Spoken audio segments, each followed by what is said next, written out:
honestly, since I've been gone. I think OBS is mad at me. It just like isn't working or something.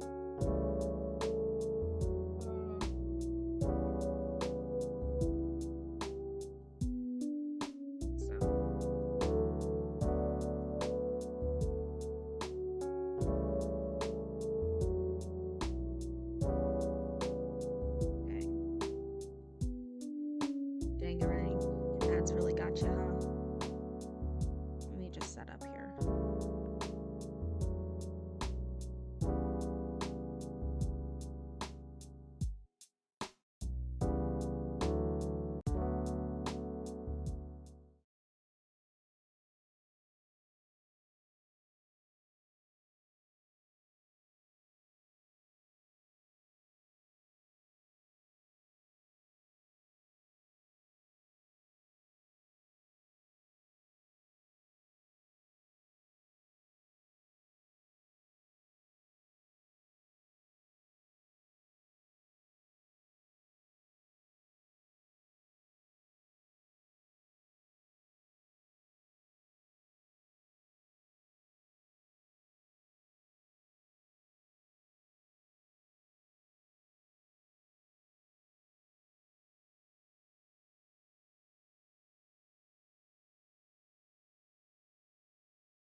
The way I've been talking this whole time.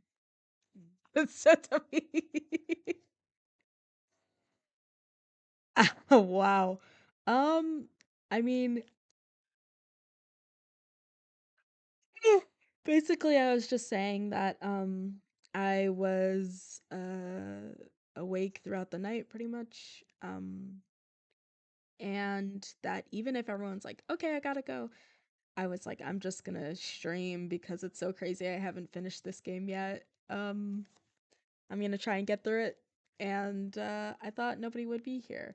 Yeah, all-nighter, and I have to pull another one if I'm going to like fix my sleep schedule. So, um that's going to be exciting, I guess. Figuring that out because it's been like genuinely really bad. Like it's been like me going to bed at like 6 a.m. and waking up at like 4 p.m. or something. So I'm just like, I'm gonna have to like pull like a double all nighter or something so that I stop being nocturnal.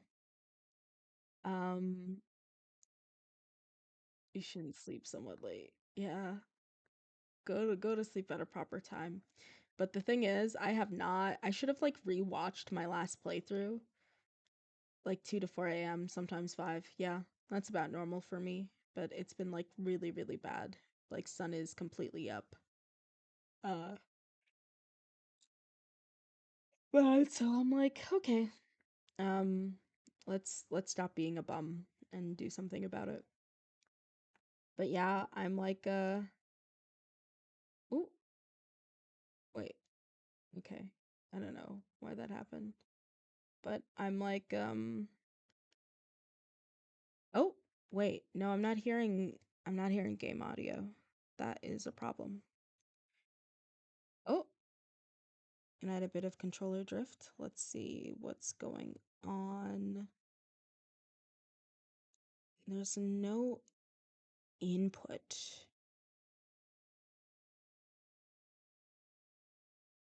Uh, let's see.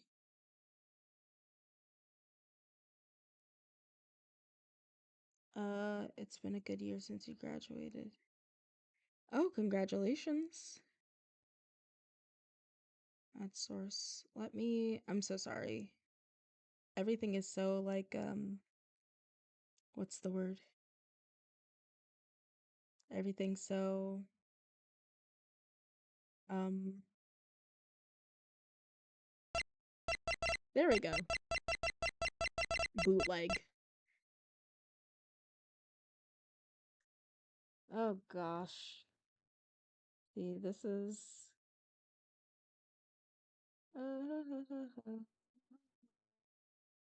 mhm.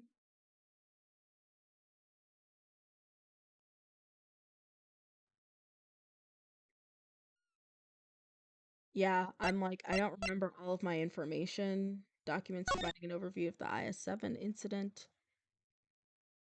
It's like, I should have just like rewatched my last stream so that I wouldn't be completely in the dark, but I believe in my abilities enough that I'll do an okay job getting through this cross-examination. Uh Even though I don't remember any of the facts of the case. Uh, Excuse me. Defense attorney, this is about the other half of the case we got through in the past. Artie Frost was found hidden in a chocolate chest made by suspect Samson Tangaroa. Um, Victim died from blood loss after being struck on the head with a rock salt lamp. Suspect was found guilty of the crime as its main perpetrator and subsequently imprisoned. Okay. Gallery pamphlet received. This should have a map in it telling me where things are. All right, yeah. Spring wing, summer wing, winter, autumn.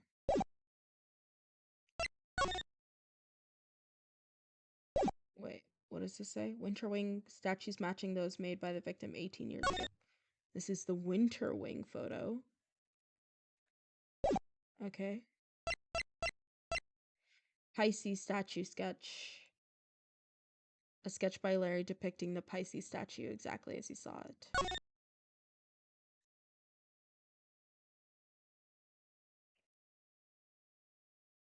Is that Pepto-Bismol? What's it called? Danganronpa blood on the bottom left there. And the Pisces was like, what's the word? Crying blood. Of note is that the Pisces statue, for whatever reason, seems to look identical. You know, top up to the other one as well. The gas was produced when bright red ubiquitum and pure white asphyxion were mixed together. Oh yeah. Oh gosh. I'm so boned, guys. I'm boned. I don't remember anything. Oh, and it's serious music, so it's saying we have to take Eustace seriously here. Our friend... What even is anybody's voice? I really should have brushed up before I got back into this. I don't even know his voice. I'm so embarrassed, I don't remember. Our friend the artist here won the race to find the victim and was first on the scene, right? And the gas the victim was poisoned with is made from ubiquitum, which, as we know, is found in paint. He was carrying paint on his person, and he was one winning stride away from the victim, which surely makes him the winner on our list of suspects. Right, Gavel? You think so too, right? It is a possibility that certainly can't be discounted. Well, would the artist like to share his version of events? Did you leave red paint at the scene of the crime? Or something more sinister? The catalyst for a cloud of toxic gas, perhaps? I think I might have left my heart there, you know. And you might have picked it up. This Larry. I would be careful what you say to me. She is a judge, sir. My gavel is already primed to deliver a guilty verdict. Objection! Ignore him, please, Your Honor. It's for the best. Brick! Objection! Stalin! You can't run away from the fact that my reasoning is flawless. Flawless? Strong word. So admit defeat and crawl out of here with your tail between your legs, because I win! I have better things to do than pick holes in your faulty logic, but I don't suppose I have much choice. Okay.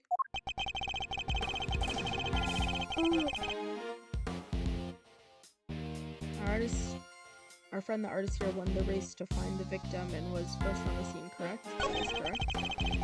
And the gas the victim was poisoned with is made from ubiquitum, which, as we know, is found in paint.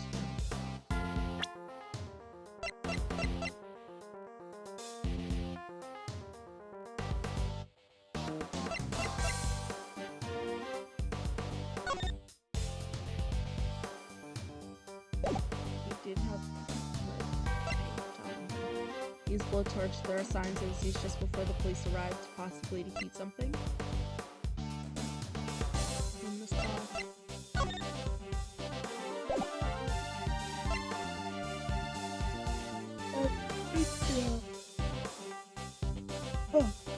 Where would Larry get this? And the gas the victim was poisoned with was found from because we know it's found that he was carrying paint on his person.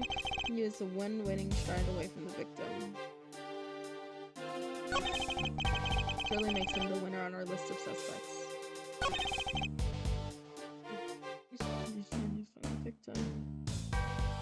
Hold it! It's by no means certain that the paint was the source of the poison gas.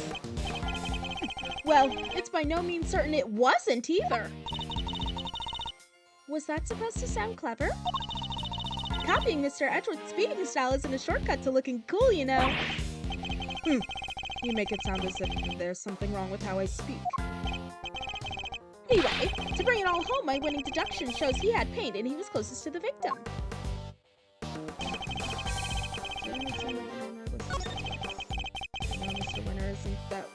We know that Mr. Winner isn't much of a listener. And we also know that his reason is likely to be based on a flawed assumption. Uh-oh. Yeah, he even phoned the other guy and he still got it wrong somehow.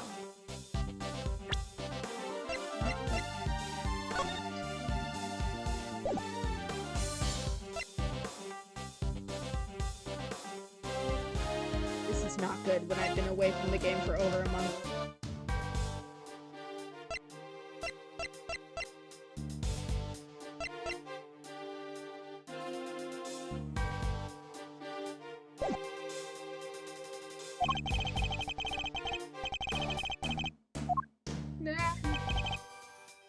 When the race to find the victim was first on the scene. Hold it!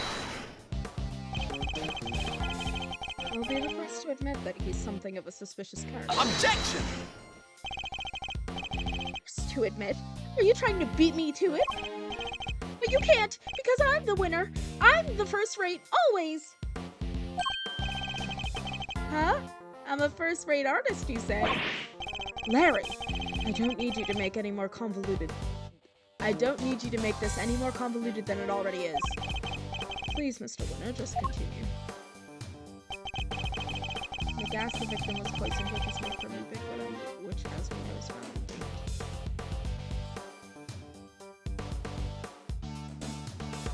it!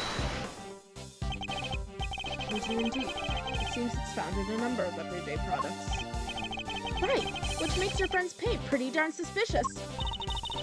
But isn't it also found in a bunch of other stuff too? She has a winning point, I guess. Right, Gavel? I suppose she does. As I said, ubiquitum is also found in dishwashing liquids, among other things.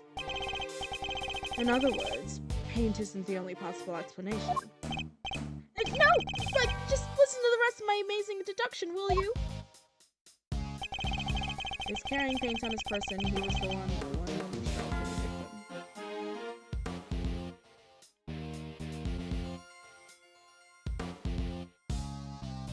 I don't think I know the answer is simply because I'm like out of touch with like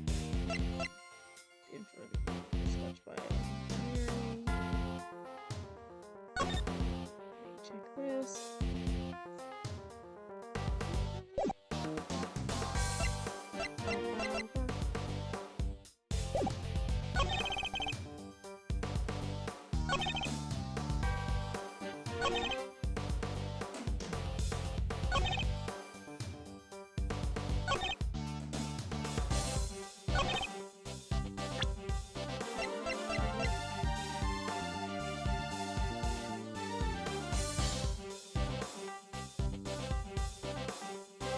Objection!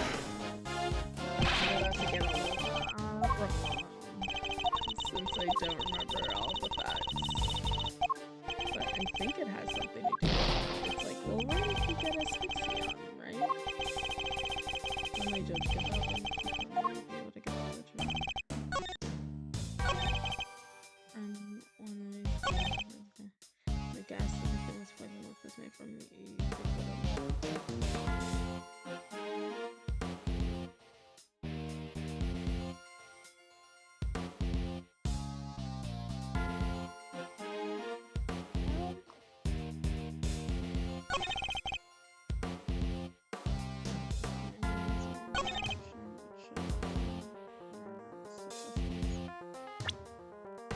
gosh.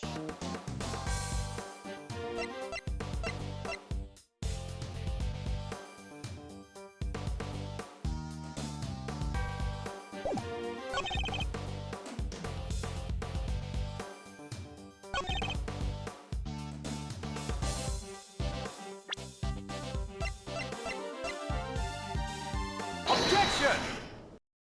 Got it. I guess I was thinking maybe like what explains how he got the asphyxion, right? Your deductions are anything but winning, I'm afraid. Unless you're looking to win a prize for incoherence. So you agree that I deserve a prize?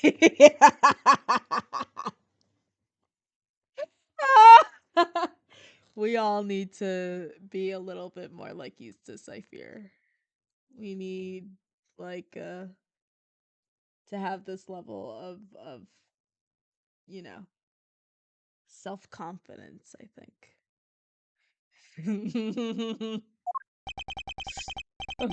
What you deserve is to be set right.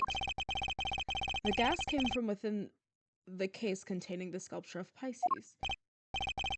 It did, and it was created by the artist guy. Question mark?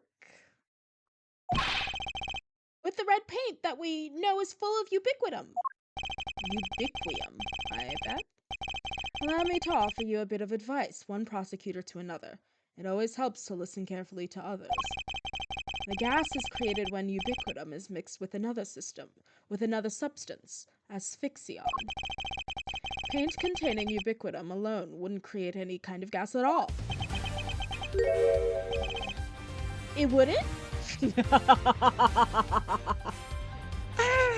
a good kid. I thought they said that the guy was asphyxiated with ubiquium. Ubiquium. Asphyxiated with ubiquium. So you're telling me this was all based on a mishearing of the forensics report? Yeah!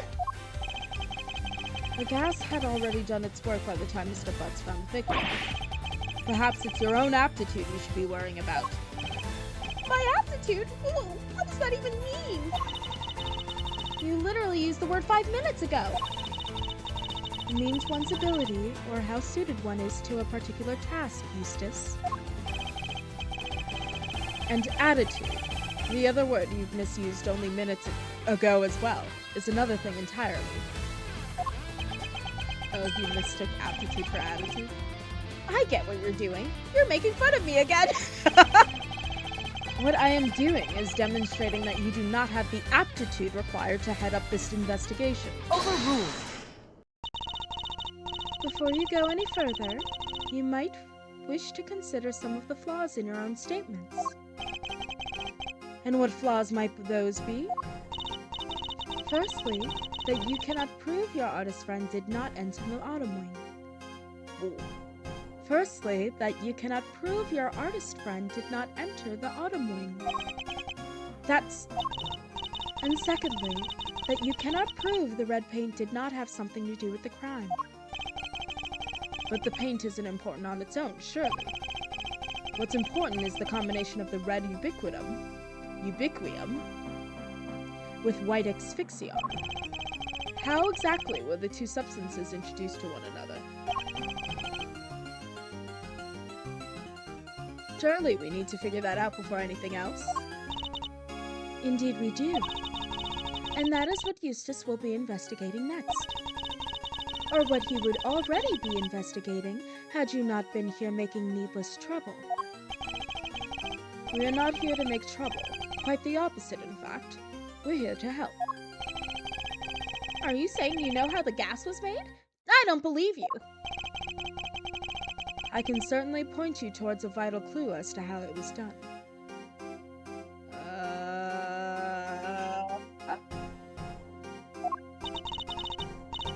He is bluffing, Eustace. Ignore him. It's fine, Gavel. He's clearly lying. Might as well let him talk himself even further into a corner. If you are sure. Come on then, show me what you've got. Wait. The question is, how was it, like, mixed?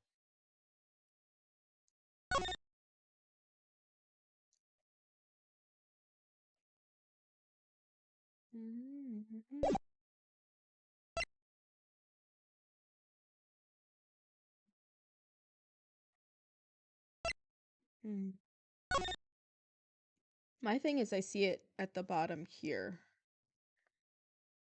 Or maybe it's the, like, blood crying mechanism, I guess.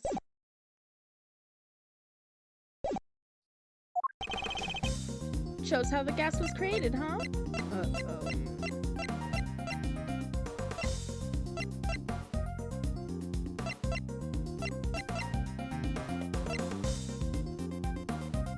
Take that! Yes. You're saying this somehow shows us how the chemicals were mixed to make the poison gas?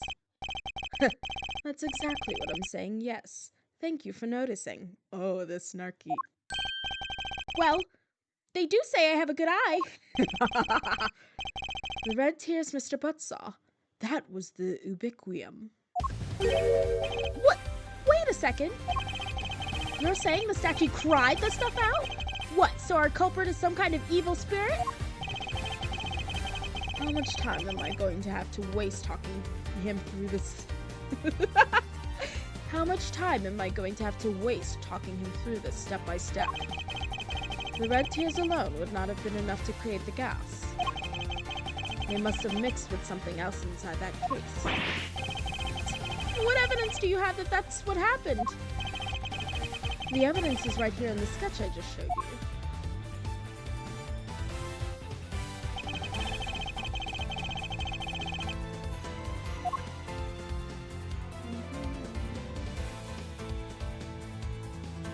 Take that!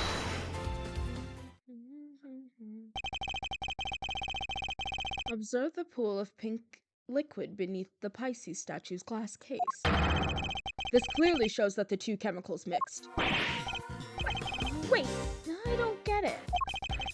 How does that prove some ubiquium mixed with some asphyxion. What's this? I need you to lock in. I need you to lock in, my son.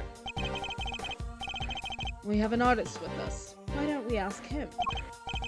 Larry, you claim to be something of a painter. Oh! Sneak this. Larry, you claim to be something of a painter. I imagine you have some experience mixing colors. The way we're asking Larry about whether red and white makes pink. What happens when you mix red with white? You get game 1, case 2. Unfortunate stuff. Don't treat me like a dum-dum, Edgy. I did graduate from junior high, you know. Oh. Well. Harry not having a high school degree. I don't know if that's particularly surprising to anybody. Any idiot knows that red and white make pink.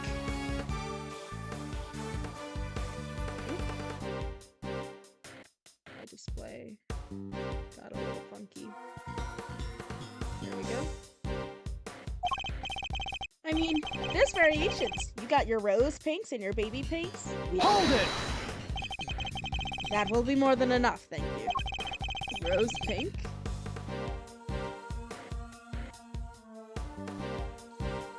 Do you see what I'm getting at, Mr. Winner? Oh! I think I do!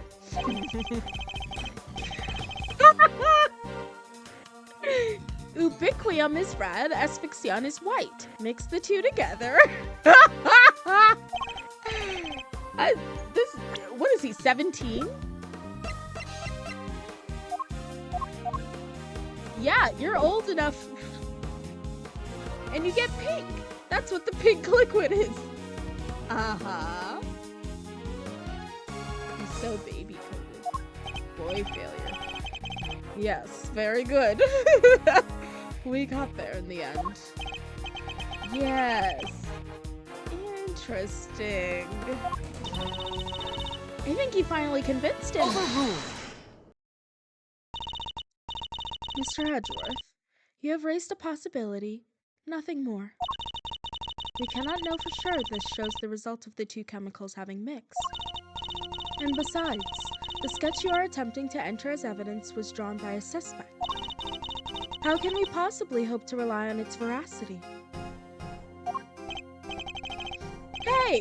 I drew everything exactly as I saw it! A true artist never lies or embellishes the truth. Forgive me, but I did not ask for your opinion. Oh. Why'd she gag you like that? Why'd she eat you up, Larry? Forgive me, but I did not ask for your opinion, she said. Boy, if you don't shut the... Oh, she's a cold one. But I like it! Anyway, Edgeworth is just surrounded by idiots. You may rest assured, Your Honor, that I mean to prove my theory to all of our satisfaction. Overruled. It may not be wise to jeopardize your position any further, Mr. Edgeworth.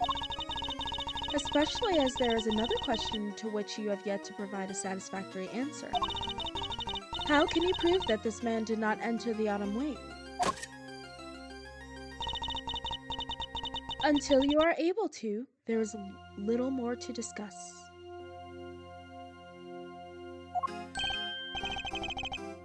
Wait, maybe the victim could help us out with that?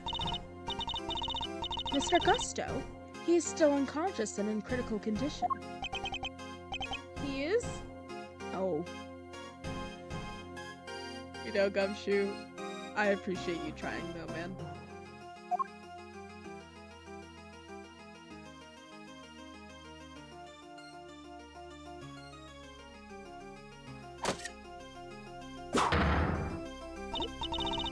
Now, if you don't mind, Eustace needs to carry out his own investigation of this area. If you would be so kind as to leave him in peace. Is it Tyrell bad? No, Larry?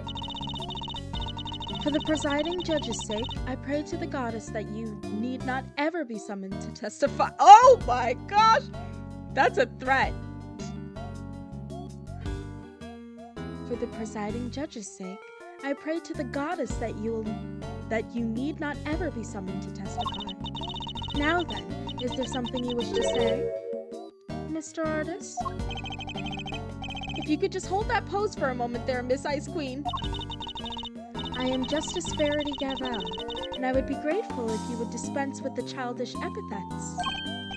Oh, finally she tells me her name. Nice to meet you, Verity. First name basis with the judge. You're insane, Larry. Name's Laurice Dunham. But you can call me Laurice. If you could stop wasting the court's time, Mr. Dunham. Oh yeah, sorry, it's just there's something I forgot to mention. The door was locked. I tried to open it and then the old guy came tumbling out. It does appear that the door can be unlocked from the inside.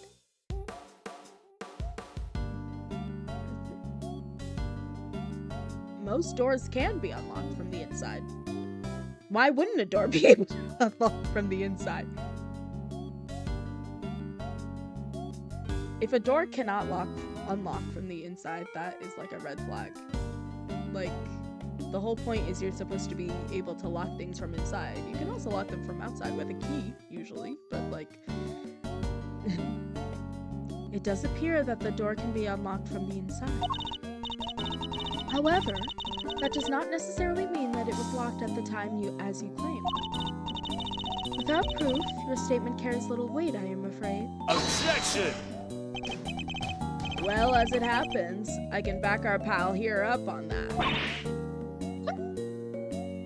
Our pal here up on that, my bad. Yep, we tried to come in here too, but it's just like the guy said. It was locked up tight. Ain't that so, Miles Areno? It is. I distinctly remember how it went. I don't. Thanks for the flashback. Eventually. So, Winterwing.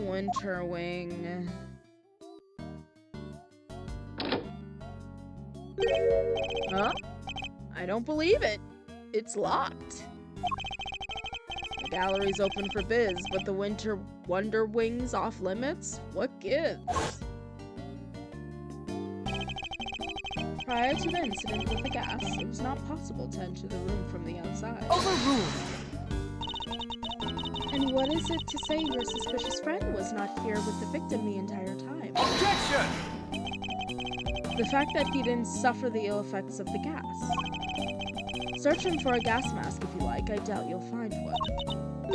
I see. Then I suppose we will have to take you at your collective word. That was a little too easy.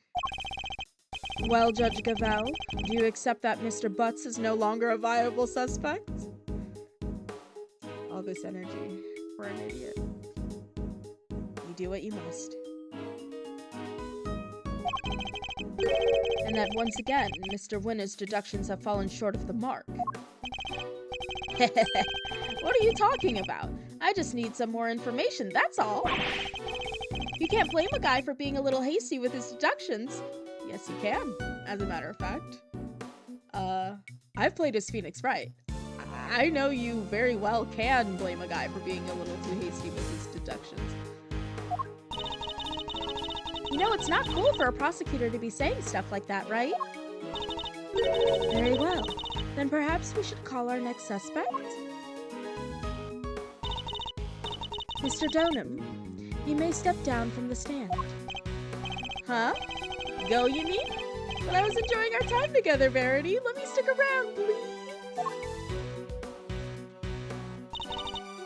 Overruled. Show no mercy. Squish my heart into a goopy mush. I love it. Who exactly is this next suspect? The pharmacist's delicious scone. Yeah, delicious. Like Delicia? But I think it's like Felicia. Delicia. Now we're going on an ad break, and I'm gonna take that opportunity to go fill up my water bottle. So I'll be right back while this ad is running.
Still running for about 44 seconds, but still. Now, if someone hits that hydrate button, I've got you. You know, no worries at all. I love how, like, it's been like 40 minutes and I've gotten like nowhere. Let me hit the gas pedal. This might be a shorter stream since I haven't gotten any sleep, but you know, just thought I should try to get back into streaming a little bit, lift my own spirits, you know how it is. Welcome back if you're back from the ads. Alright. Your honest friend may have struggled to lay his hands on a bottle of Infesticide Ultra. But someone in her line of work would surely have a better idea of where such a thing might be acquired. The court hereby calls for a 10-minute recess. Eustace, we will go and fetch the suspect. Your winning smile will bring her running, I am sure. My winning... course, Gavel. Let's go get her at once. Hey, Detective Flatfoot. You carry on investigating while I'm gone, okay? He really is a 17-year-old. Sure.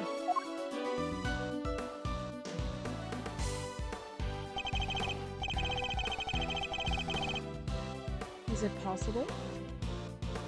Could Judge Gavel have suspected Miss Scone from the start? Now that you mention it, she wasn't helping Mr. Winter like she usually does, huh? What exactly is your angle here, Judge Gavel?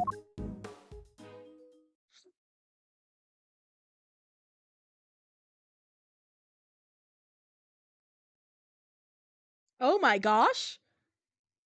I quit right before to be continued last time? Oh no. That's so sad. That's literally like 20 minutes of content, maybe, if I'm being slow about it.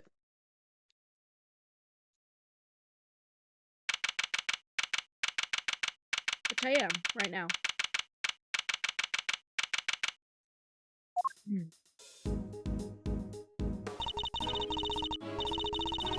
They sure are taking their time. I thought this was supposed to be a 10-minute recess. Sorry to keep you losers waiting. Me when I enter a room. But wait no longer. I won the race to find Delicious Scone, and here she is. Hello, dears. This lovely young man said you wanted to speak to me. Delicious Scone, purveyor of the world's most wondrous wares a pharmacist can offer, at your service. Still dressed like a chef despite being a pharmacist. Delicia to my pals, even Miss Delicious to some. You can call me the winner, and I'll call you whatever I want. All right, Winnie Pooh, whatever you say. It's lovely to meet you, dearie. So much for call me the winner. Oh, have we met before, young man? Get a load of this, Delicia. That's Miles Edgeworth, Gregory's son. Well, I never! It's a pleasure to meet you, Milesy Smiles. Oh, Milesy Smiles.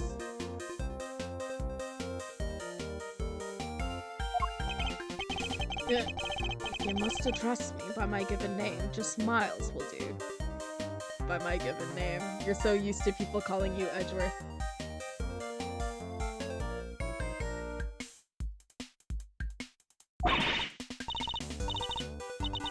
Greggy Peglegs, boy, and all grown up too. Make me feel my age, why don't you? I wonder just how old she is. Rude.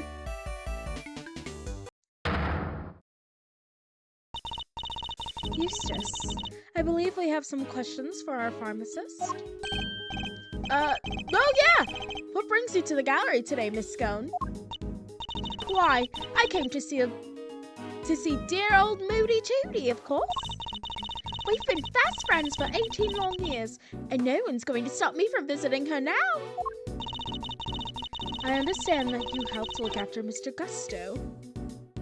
Was it Gusto? Gusto. In the immediate aftermath of the attack? Oh, I didn't do much really. Just whipped up a quick antidote for the dear old doctor. Wow, you could make an antidote just like that? Oh yes, dear. As long as I have the right ingredients, I can throw together just about any medicine you like. It certainly helped that the medical room was well equipped, though. Vish! Vish, you're back! Even though it's like 11 a.m. Thanks for subscribing. Oh my gosh, you're on the stream. Okay. And that lets me know my alerts are still broken, because what the heck? I literally, a crisp 8:30 p.m.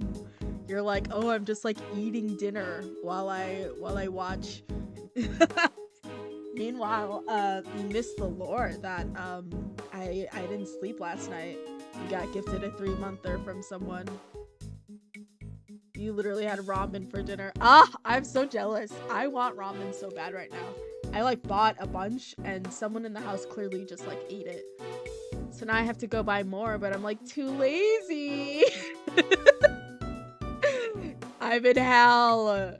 Someday we will go to New York City with Mel. Please do. Join us. Join us.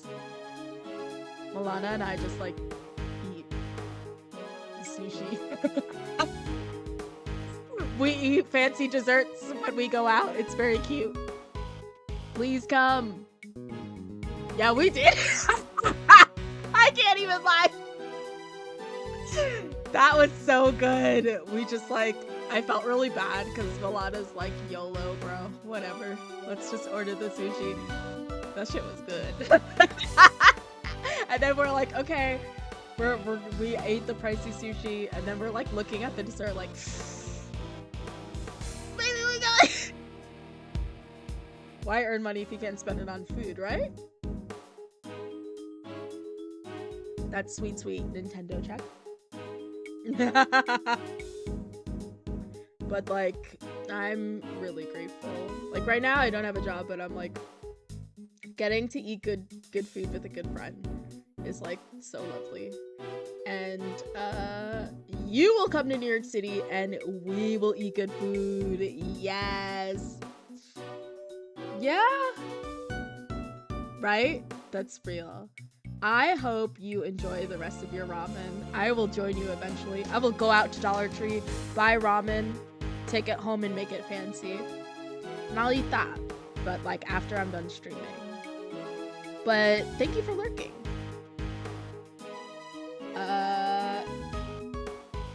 Where was I? I was in the middle of a terrible British accent. We were much better off treating him here than losing vitamins taking him to a hospital. Anyway, we did what we could. The rest? Well, that's up to him. And do you know the victim, Miss Delicious? Miss Delicious. I'm screaming. Oh yes! Well, sort of. It's been 18 years since I last saw him. Apparently, he's famous these days. One of the best confectioners of the world, or so they say. Interesting. So he's a well-known public figure. Oh, yes, dear. He was on the news and everything. Confectionery crafting king of the world, they said. Wow. So the old dog really went to Zhangfa and upped his game, just like he said he would.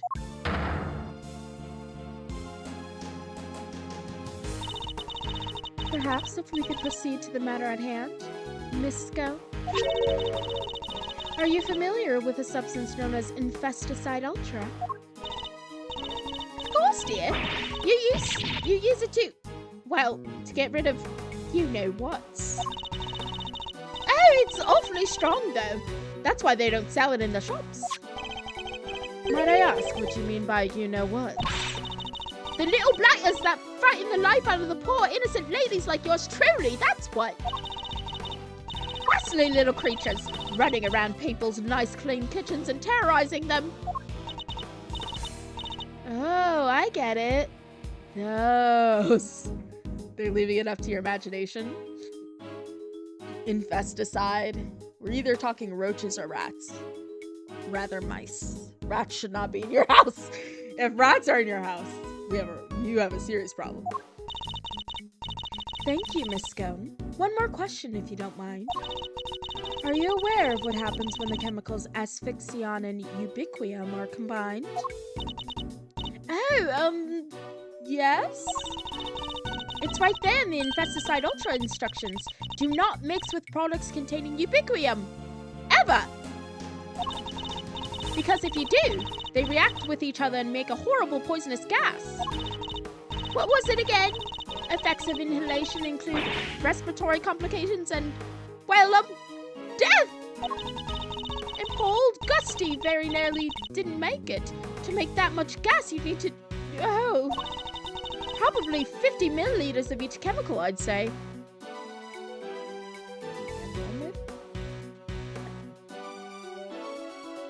Hey Siri, how much is 500 milliliters in cups? 2.1 cups. It's a good amount.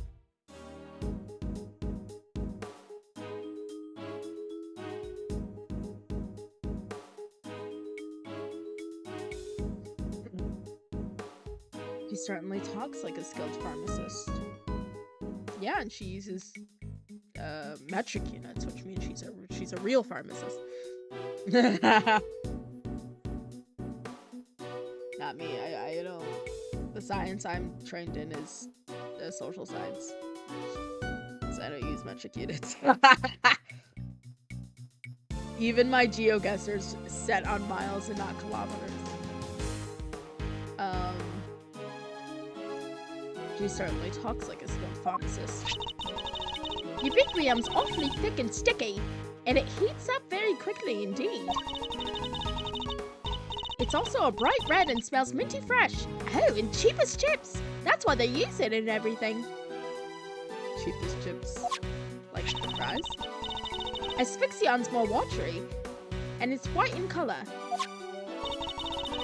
That will do, thank you. You are clearly well informed, Miss Scone. As well I should be, dearie. After all, Infesticide Ultra is made by the company I work for. Girl, go ahead and keep digging. You need the shovel? Keep digging that grave, girl. But before you get the wrong idea, they don't go handing out free samples. As I say, it's awfully, terribly dangerous. You couldn't buy it even if you wanted to. Yes, Miss Scone. Very interesting indeed. I think that tells us all we need to know. Strange. I thought she suspected Miss Scone. But something in that smile makes me wonder if she has some other angle in mind.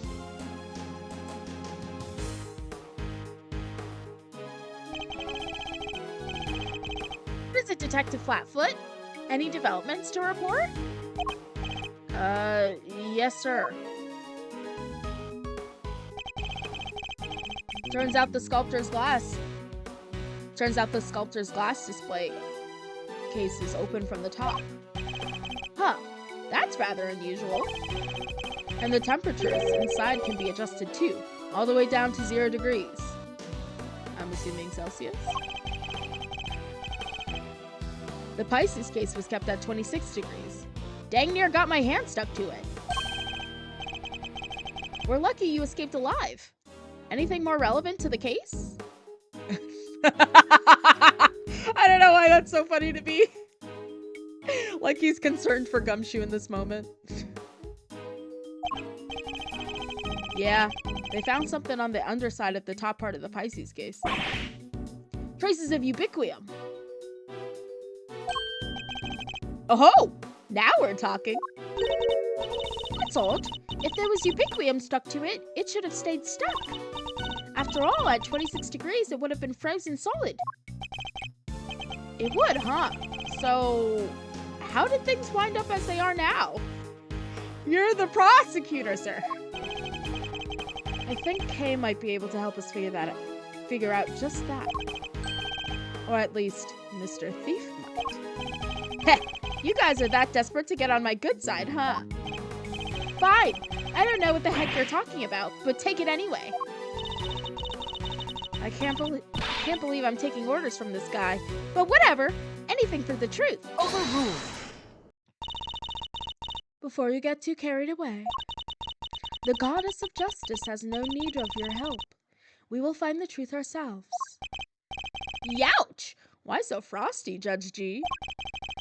Your baby prosecutor just gave us the big thumbs up. What's the issue here? Oh, wait. Don't tell me the committee has some dirty little secret it doesn't want us finding out. I am not required to explain myself to you. But if you feel that you absolutely must participate in the investigation, perhaps you can prove to me that it would be worth our while to keep you around. What exactly does she have in mind here? Who triggered the release of the poison gas? If you can answer this question, I will consent to your participation in the investigation. You heard the lady smiles. Somebody opened the Pisces case and let out that gas. Considering what we've learned so far, there's only one person who it could possibly be, no? Yes, the answer is indisputable. In that case, please kindly provide it now. Who released the poison gas? Take that! The victim, Carmelo Gusto, is the only person to have entered the automobile. Thus, only he could have opened the case. Correct. That appears to be the only logical answer. Very well, I will permit your participation in this investigation to continue. However, if at any point I feel you are contributing nothing of value, you will be removed immediately. Understood. Even if Mr. Gusto did open the case, we still have no idea why.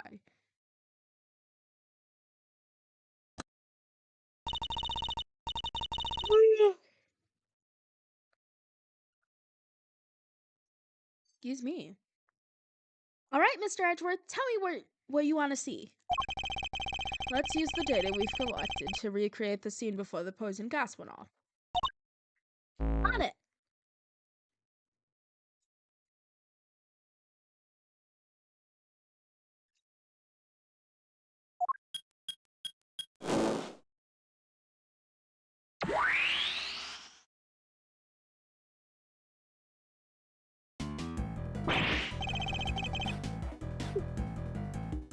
Don't scare me like that! So this is what you were talking about. You're Mr. Thief. Wait. She's just like Edgeworth. It's a little thief, no? Am I crazy? It's Little Thief, not Mr. Thief. Let's begin by examining the Pisces sculpture.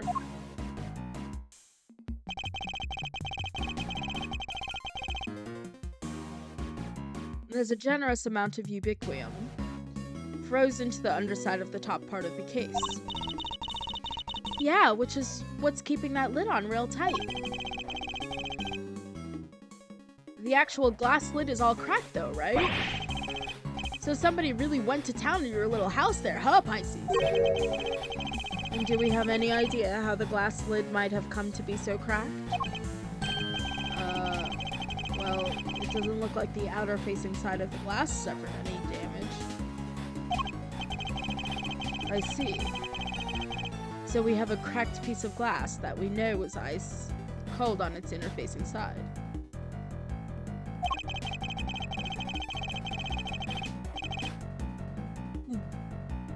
And we also know it wasn't damaged in any direct way on its outer facing surface.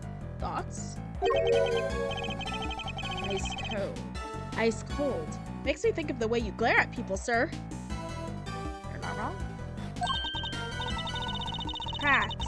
Makes me think about those deeply etched lines in your forehead.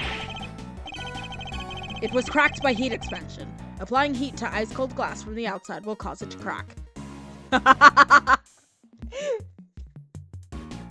I'm crying. He's over it. Huh. Well, I appreciate the science lesson, but why is it all heat cracked in the first place? Why indeed. A heat-cracked lid lined on the other side with frozen ubiquium.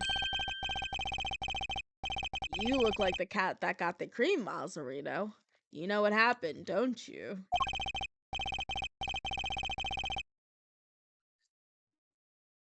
I certainly do. And what's more, I know how Mr. Gusto opened the case. What? But you didn't even give me a chance to figure it out first! It would have been quite the wait. Well, don't keep it to yourself, Edgeworth. I want answers.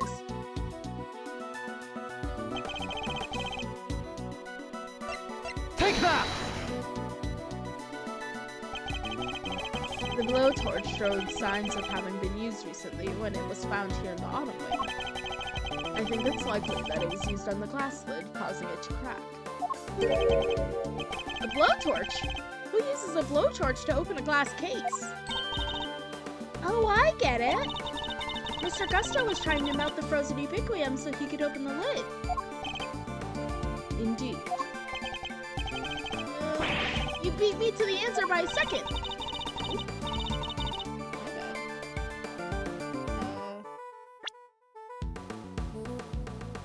But we'll see who wins in the end. Don't try and tell us you nearly had it. You didn't have a clue. Nuh-uh! It was Edgeworth making things hard to understand. It's a prosecutor. Oh, the strings that must have been pulled for this man.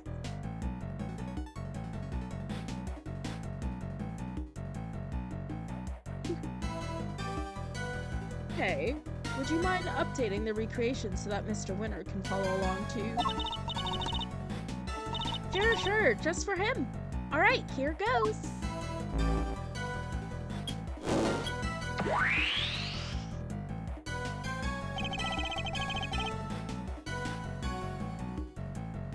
Mr. Gusto was alone in the autumn wing.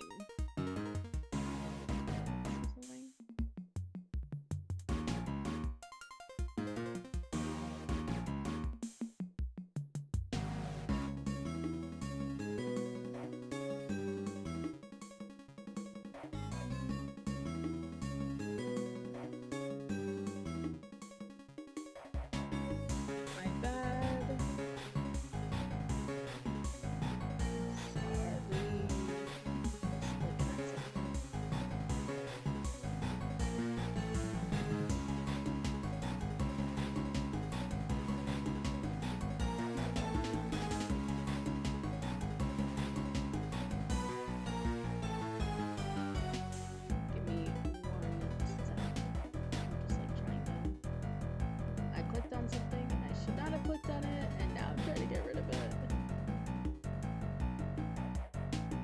will let me, which right now it will not. Why?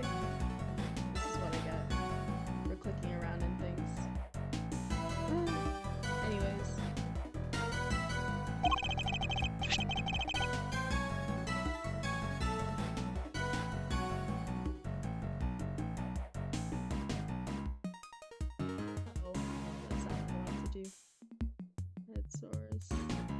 I'll deal with it later.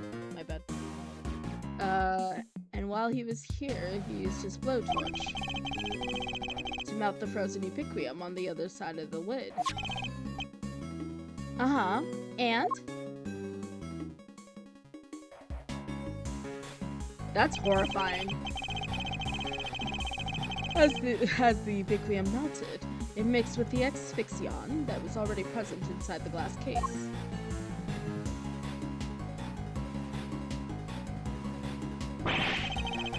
Thereby producing our poisonous gas.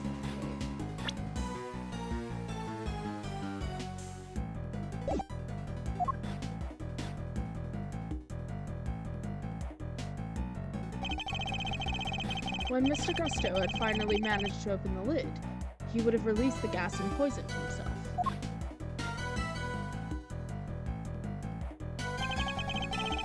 He made it as far as the fountain room where he collapsed.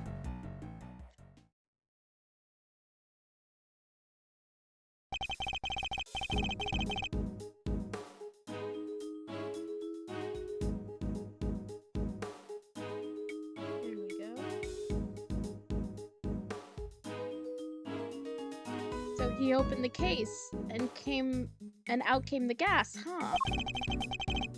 It seems we got there in the end. Damn. But why the heck-a-doodle-doo? Okay. But why the heck-a-doodle-doo did he want to open the case in the first place? I'm not sure. In fact, we don't even know what his ultimate goal was. I'm thinking he might have come here for the same reason I did. To check out not the autumn wing, but the winter wing. You remember, right? I thought this was where the Winter Wing was when we first got here. Caught you out too, did it, my little Eddie Lumpkin? I was ever so confused with what with it being where Chili Wink's room was all those years ago. There's even the same little tree out of the blessed door. Who wouldn't want to be all 6s and 7s, eh? What? There's even the same little tree in front of the blessed door. Rather than the blasted door, maybe? Not the blessed door. Who wouldn't be all at 6s and 7s, eh? I don't know what we're saying. Did everyone involved with the I-7 incident make the same mistake? I think we need to go and take another look at the Winter Wing. Time to see how quickly I can convince Mr. Winner, I suppose. Huh. Eureka! Ladies and gentlemen, I have the answer. Why are you copying Edgeworth saying Eureka? The answer to what exactly? Oh. His theme is playing, that's not good. With love and respect, we're about to hear some fuck shit. The man was going to end it all. You're saying he. Okay. No. A dramatic exit stage left, sort of artsy-fartsy farewell. Have you been listening at all this whole time? At my level, I barely need to listen to a word, and I still understand exactly half of what's going on. Perhaps I can explain a few of the finer details to you later, Eustace. Winner's pejorative. Wait. Prerogative. Yeah. I didn't know that prerogative was spelled like that. I'm an idiot. Winners? Sure. Thanks, Gavel. Thank you indeed. I find it's always best to leave things like child wrangling to a professional.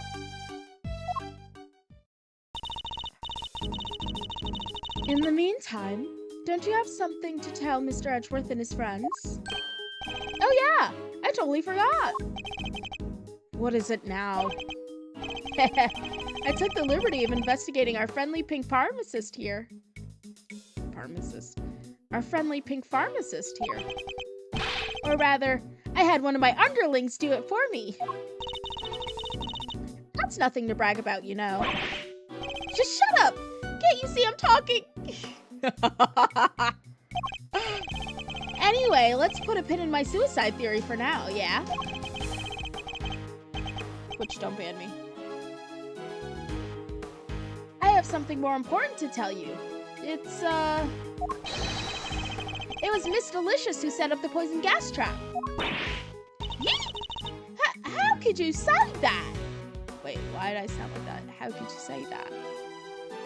I can't believe you've said this. How could you say that? I said it weird. I was greatly saddened to learn of this, Miss Scone. Your profession is one dedicated to saving lives, and yet you used your expertise to try and take one. I beg your pudding! How dare you! I did no such thing. Perhaps you could explain, Mr. Winner? Heh, you bet I can. Get a load of this. This is Miss Delicious's pharmacist's license. And it says right here that she's authorized to handle Infesticide Ultra. A product that we have established contains asphyxion, one of the ingredients of our poison gas. Exactly. It's almost impossible for ordinary people to get a hold of that stuff. But Miss Delicious is no ordinary person. She's a card-carrying pharmacist. I didn't do it. It's just all a terrible misunderstanding. Objection! And that's not all. There was a bottle of Infesticide Ultra in the victim's pocket. And what did you know? It's covered in your fingerprints. Yike! Eek! We know that you and Miss Bound took the victim to the medical room. What better moment to slip the bottle into his pocket?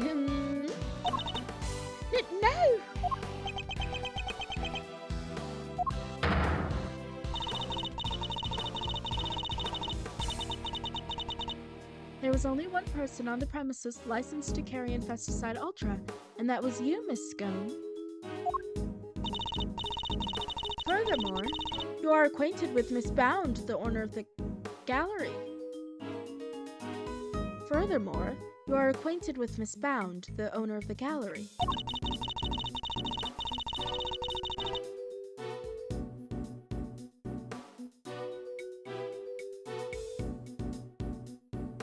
Meaning, you would have had access to the building and ample opportunity to prepare your trap.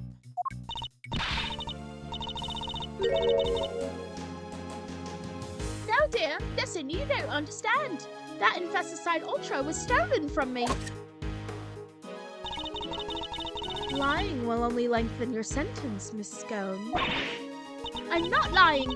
Oh, it's in my bag somewhere, I'm sure of it. What is she looking for? That's not it. That's not it. That cloth looks familiar. Ah, here we go. I knew it was in here somewhere. Look! And what's this?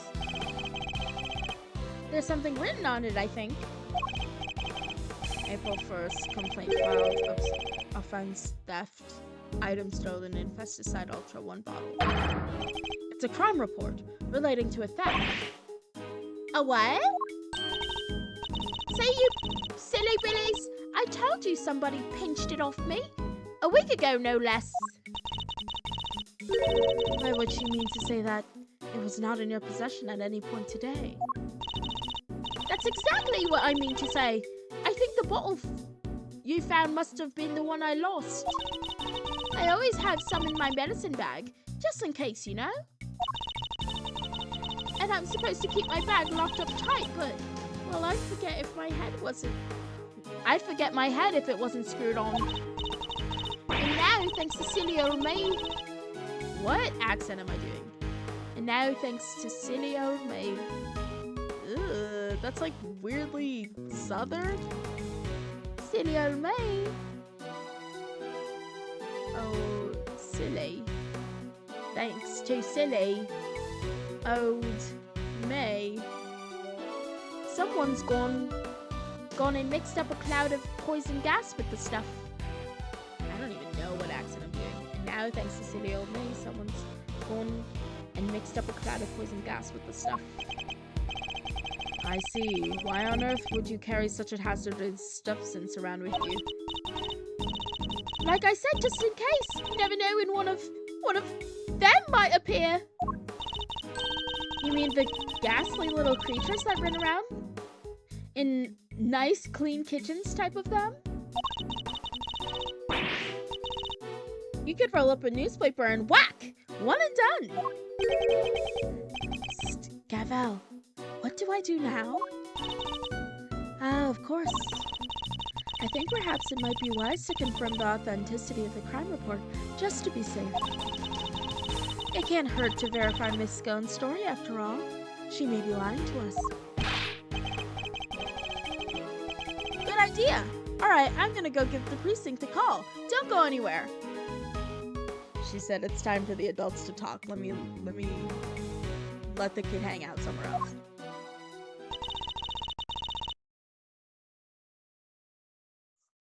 Oh, I'm just yawning. So Miss Scone might not be guilty after all.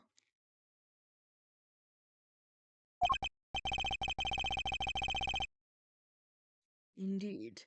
If she really were the one who set up the poison gas trap,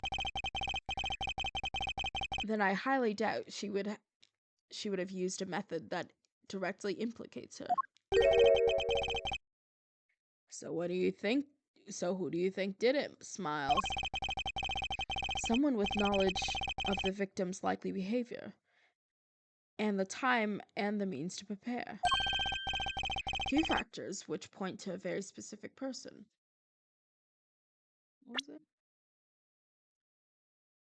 Someone with knowledge of the victim's likely behavior and the time and means to prepare.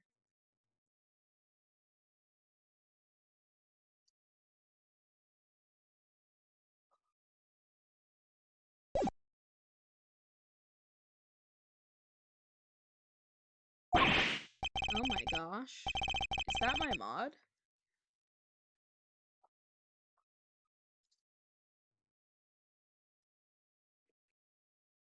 No, I had to ban a bot with my own two hands earlier in the stream. Hello, Thunder. How are you? Good morning. Yeah, you were like, oh, you should just stream without me. Stop waiting for me. I was like, Thunder does not want to be in my streams, bro.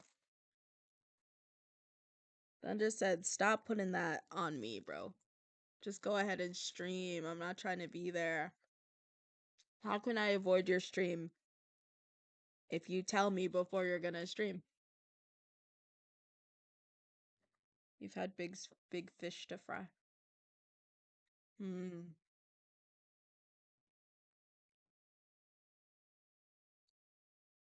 An A-League.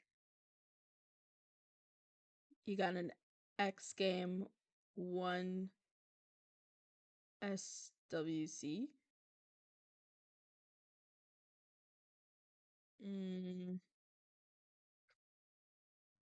Sure. But now I feel like I've barely even gotten anywhere. I've been streaming for like an hour or whatever. And yeah, I've taken like one entire step. I've barely done anything.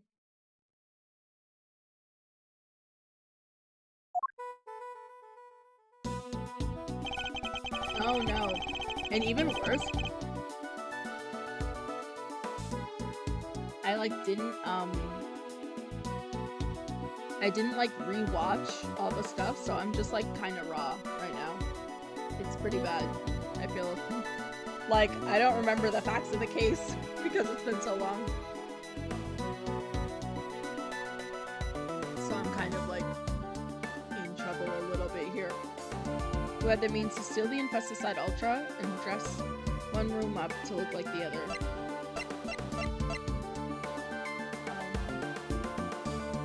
Take that! Currently only Missbound. And the other thing is I haven't slept. Like, I didn't sleep throughout the night. So I'm like tired. I'm trying to like stay up for a long time so I can fix my sleep schedule. But like, it's kind of tough. You have an X game 1.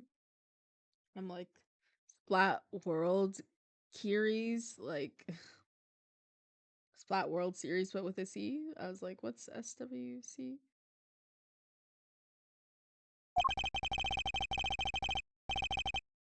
We'll need some solid evidence to support such a theory nonetheless. So it was her, huh? Strange. It's like he already knew. Nice shooting, Mazzarino. I might have to make that associate position a permanent deal. The other thing is I don't remember anyone's voices, so if you somehow remember them, forget them for this stream.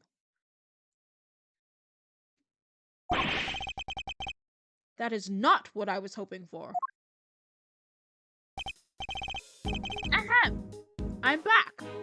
With results! Me when I disappear from the Splatoon community. And, I don't know. I was like, alting or something. And I'm just like, I'm back with results. That's right. I'm from the team who beat PXG. Everyone's like, who are these unknown people? They must be aimbotting. Nope. It's me. I just got good. Or I just decided to play Gal, and now I'm carried. And now I should be in the 8th server.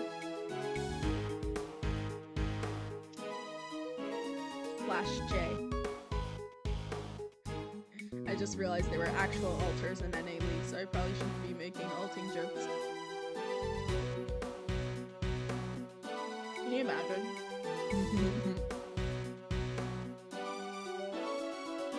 The police have confirmed that the theft really was reported and logged, which means we may have been a little hasty with some of our conclusions, team. You mean that every single one of your conclusions proved to be Oh! You mean that every single one of your conclusions proved to be hogwash? No, I mean, we're only just getting started. Oh? Then what's our next move? Well, first we need to go and talk to Miss Bound.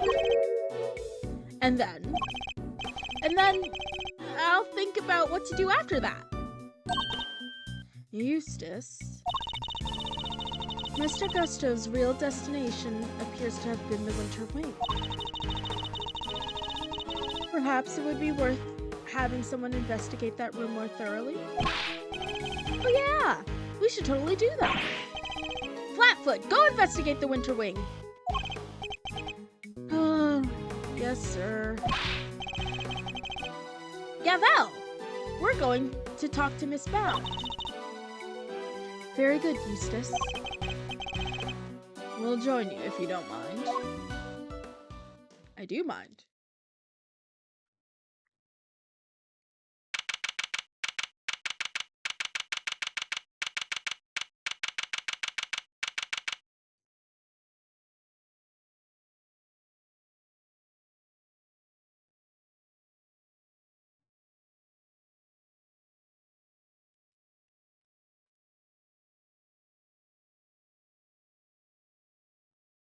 Sorry, I decided to eat this pastry. And it tastes like soap. Like, I've never had this happen to me before. It's terrible. You're on a losing streak and you hit a nasty win streak. But people will often wait a bit to calc, no? Because, like, X rank is, like, really messy at the start of a season. I think the season more or less just started. I don't know. I haven't been playing much Splatoon, if I'm honest.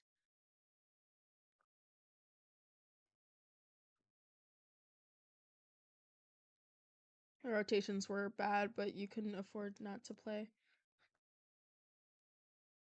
Wait, let me lock and unlock my phone. Splat Zones, Mincemeat Metalworks, Marlin Airport. You couldn't pay me. No way, bro.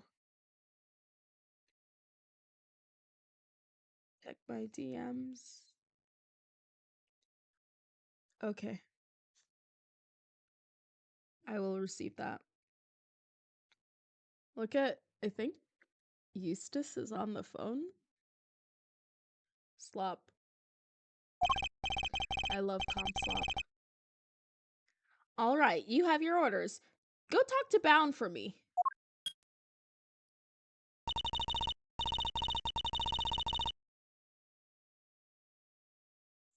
Hey, Mr. Winner. Weren't we gonna talk with Miss Bound ourselves? Sure, but I thought, why not let my grunts handle the grunt work, you know? That's ridiculous. Means I can just sit back and wait for their report. A winning strategy!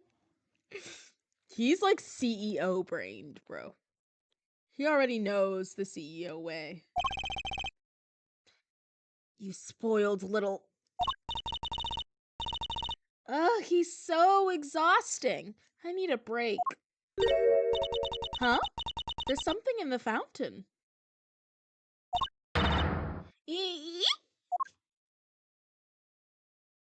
What is it? Oh my gosh! I gotta... I was like, let me just get through this, and then I'm gonna check my DMs, and then there's a body floating. Like, what are we talking about? Let me take a look. I feel like Bow Dynamo is a thing that genuine people have run. Honestly, you're saying it's straight slop, but I think your comp looks like something that genuine serious people would run these days in comp. And that's like kind of a slight. They have slop. They have straight slop. Lingza, that's troll. Pen is cool. They're running double cooler and they have a bow. Like, I feel like people are so willing to just like run back lines and just be like, well, it's fine. Bow's good now. Like, Bow's good actually. And Dynamo's, like, I had to send in my Switch 2 because it was tweaking. My Switch 1 was legit slowing down that game because of all the chimps and missiles. I'm crying. Well, it is what it is. At least you can use whatever to play with what's it called? Not Big Daffle, Gridlock. They spawned a body in randomly. Yes! She was like looking in the fountain. She's like, oh, look. It's a body. What on earth?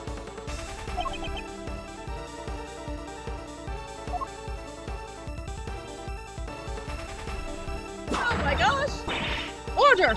Order in the court! Somebody call forensics! Bad news, sir! Real bad news! Order! I will have order, detective! The ice sculptures in the Winter Wing! If they disappeared, I'm going to jump off a— No! They've all melted! What? Did— Huh? Say?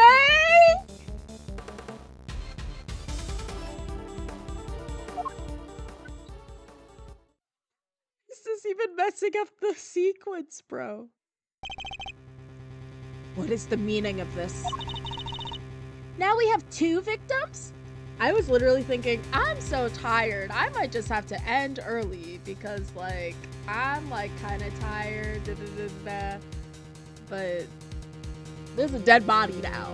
Like, I have to lock in. Now we have 2 victims? Well, only one of them's dead.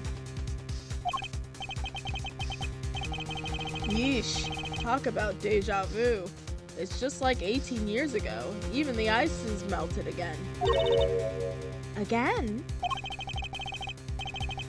This is like some weird rerun. Same people, same everything. They up the music. Yeah, they're like, this is serious. And I was like, well, hold that thought, because I gotta go look at the slop comp. I said it before, I'll say it again. This is no coinky-dink. You're with me, right, Miles Areno? The way this man talks. I am. And I think the answers lie in the I-7 incident itself. In fact, I'm convinced of it. Great minds think alike. Alrighty then. Time for another trip down memory lane.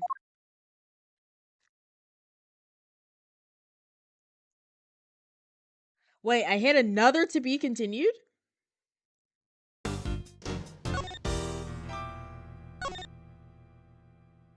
When I tell you the last one was not that long ago, why are there 2 consecutive to be continued so close to each other? It's kind of weird. Never mind, looks like we're at a stopping point. You think I should just stop? Because I'm like, that was exciting. I feel like here's the hard part, right? Because we hit it to be continued, but when I tell you the last to be continued was when I was like, well, wherever I stopped, because I think the last stream I was going for like 3 hours. Like I was going for a really long time, and I think maybe you had somewhere to go because I feel like you were there. And I was like, okay, I'm gonna end. And then we got to another testimony, and I was like, all right, I'll end it here. And it's funny because as I pick up, I finish off the testimony, and there was like 12 extra minutes maybe before there was a to be continued anyway. So I was like, oh, okay. I stopped right before a proper to be continued. And now there's another one. There not much time passed. I didn't do much. Please continue. Okay. That's fair. Like, you see, what was that? Oh, I guess I just saved my bed. But, like, the save before that was, like, less than an hour ago. And usually it's, like, what's it called? It's shorter than that.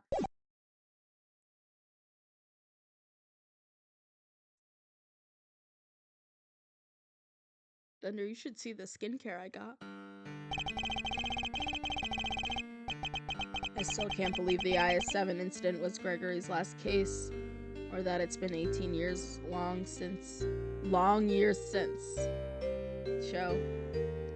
It's on my Instagram, actually. And I got a lot of it for free.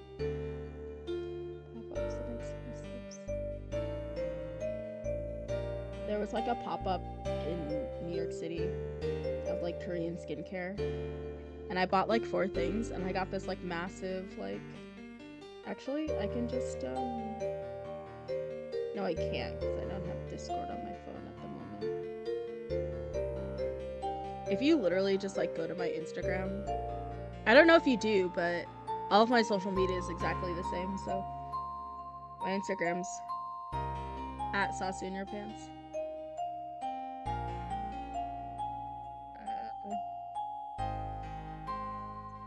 And I think it's like my most recent post. I posted about it. And it's just like a bunch of stuff that I got. I ended up buying a body cream for me, a new moisturizer that came out, and then like an active like night cream, and then an acne booster. Are you upset with me? No. Why would I be upset with you? Why would I ever be upset with you? No way. My one and only mod. Absolutely not. And you can just ask her.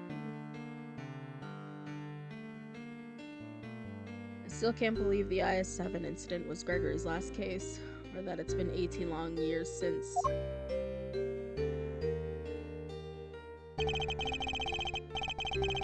The murder at the confectionery contest, and of one of the participants, no less, to Artie Frost. Didn't that look like Artie Frost, like, in the fountain? Did he die again, bro?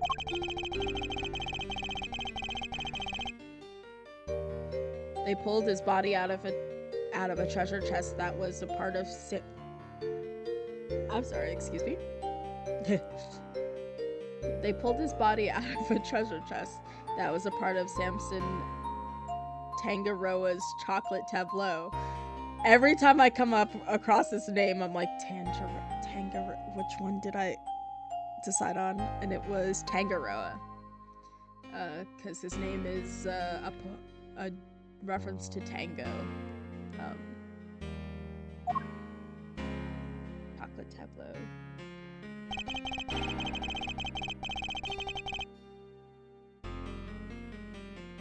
Yeah, I'm sure there are some. It really is. And when you think about the fact that, like, I don't know what it is, because they did the same thing last year.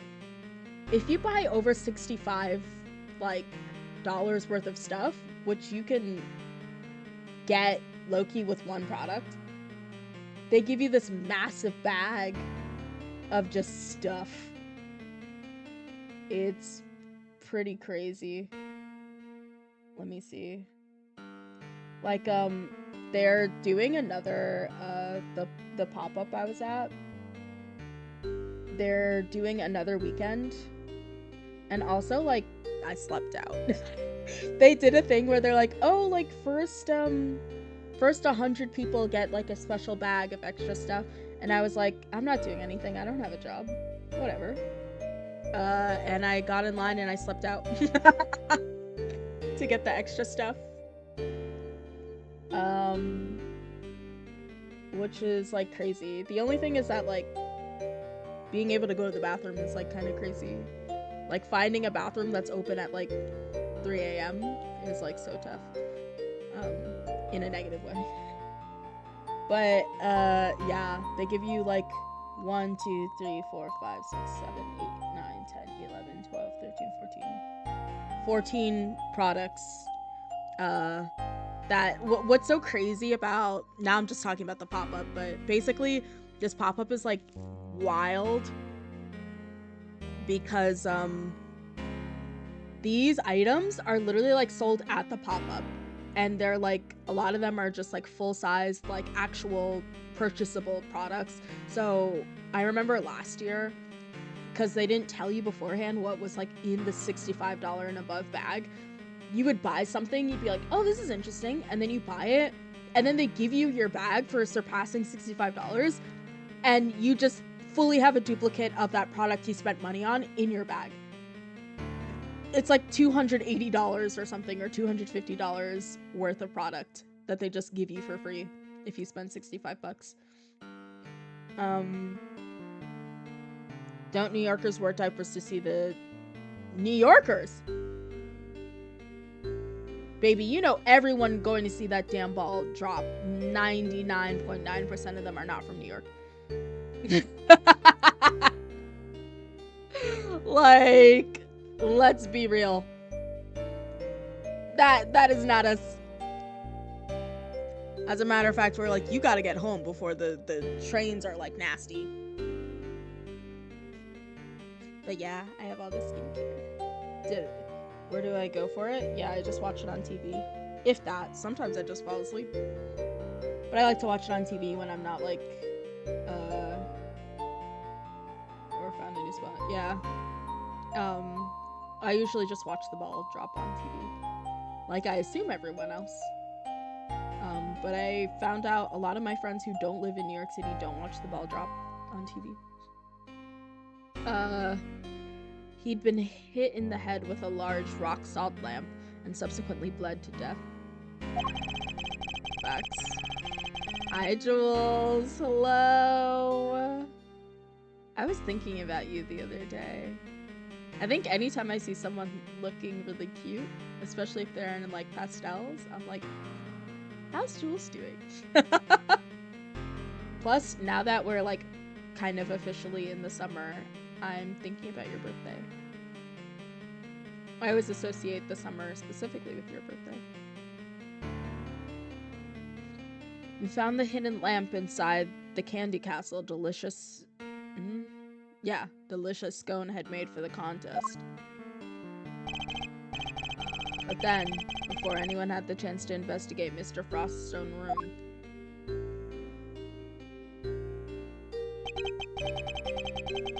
all his icy creations had melted clean away.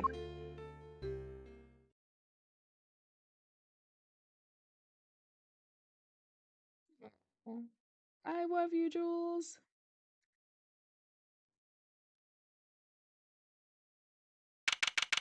We're back in the... Oh! Well, I don't remember what voice I gave Gregory Edgeworth.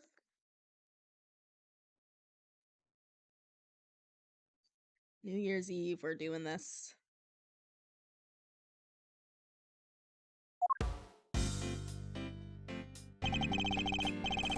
All of Mr. Frost's work destroyed. This is amazing because now I can make my lunch with the stream open. I want to ask what your lunch is, but I think it might make me sad. Last night was so bad, bro, food-wise. See? I already know. 2 slices of toast. The butter's good, but like...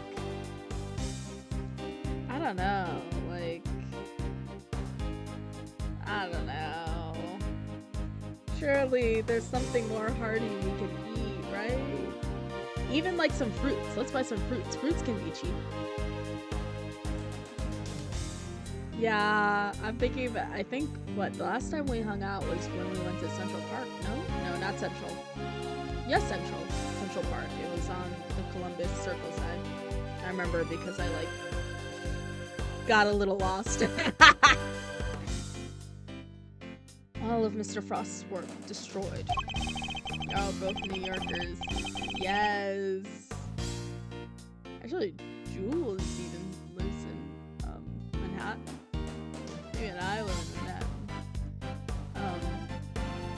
Oh, because like you want the New Yorker tea. For when you come here.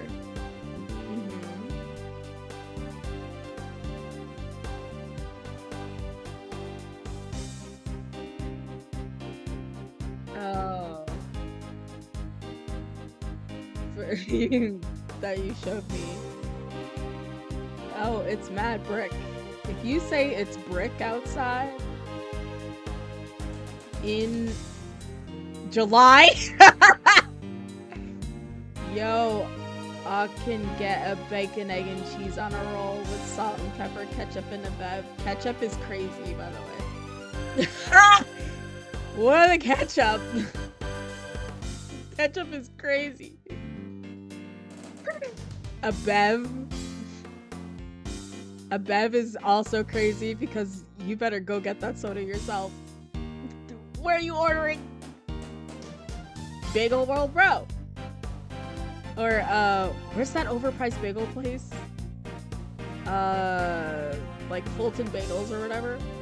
You get the beverage from the fridge when you're in the bodega. When you're in the bodega, you get your own beverage. Oh, it means beverage. But you know what's so crazy? I don't get my bacon, egg, and cheese on a roll. I get it on a plain bagel. Bacon, egg, and cheese on a plain bagel. I like ketchup on my bacon, egg, and cheese. What are you talking about, bro? What? That's crazy. What are we talking about? And I will say, the only time I've been asked if I want salt and pepper is like at this like bougie bagel place that used to charge you like $9 for bacon, egg, and cheese on a plain bagel. BEC, bacon, egg, and cheese.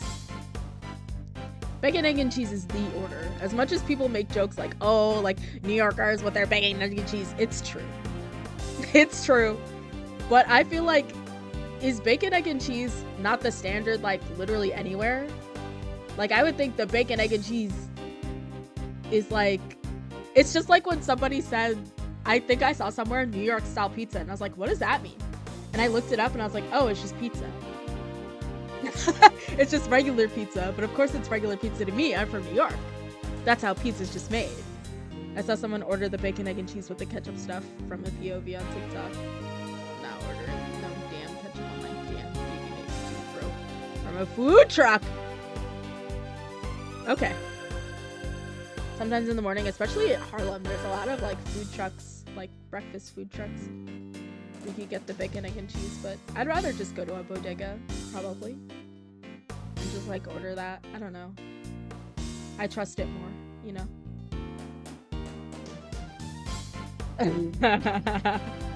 The nuances of but I'm just like, I'm pretty sure even McDonald's sells a bacon, egg, and cheese. Like, bacon, egg, and cheese is like a standard order.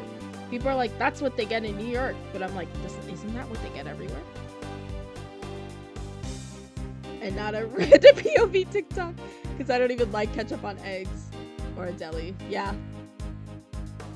I was just thinking, like, when you come to New York City, Thunder, and you're like, oh, bring me to a bodega. Firstly, I'm going to be like, we're in Manhattan. I feel like Midtown to lower Manhattan, there are, like, no bodegas. Not really. I'm like, they have delis, maybe. But, like, no actual bodegas. Like, I feel like around where, like, you know, Jules, where you were, like, maybe, like, their bodega's there, but looks like I'm taking the C, and then the 12 train! 12 train is so funny. To get to the Bronx, baby, you go ahead and go to the Bronx yourself. I am not going with you. I look like I'm going to the Bronx. I am not hard, baby. Mr. Von Karma wasn't very happy. He told us to get out, and in no uncertain terms. Sure, he just yelled at you. So what do we do now, Mr. E? I'm still just LARPing. There is no 12 train, by the way. There is a C train. There is no 12 train. I'm like, can I name all the the trains. There's... I feel like it's easier by color than it is alphabetically. Is that true? There's the A, the B, the C, D, E, F, G. No H, no I. There's a J train. E, F, G, H, I, J. No K train. There is an L train. There's an M train, an N train. No O train. No P train. There is a Q train, an R train. There are multiple. There's the S. It's a shuttle. QRST, there is no T, there is no U, there is no V. I think there is a W train, no X, no Y, and no Z. And then there's the 1, the 2, the 3, 4, 5, and 6. And 7. And those are the trains. Yeah. I saw from this app on TikTok. You can let me know if it's worth using. Yeah, well, MTA also have an official app, and honestly, it's pretty useful. Nobody trusts the MTA because the MTA is buns, but also their real-time tracker, it has like a map function, and also it tells you the real time of the trains that are coming. But so I'd suggest you use that. It's what I use, but you can show me what you have as well. I'll take a look. There used to be a V train. Yeah, there's a lot of trains that they like low-key decommission. It's called City Mapper. It's a green arrow to the right. City Mapper. What does it do? Also, an ad is coming, so.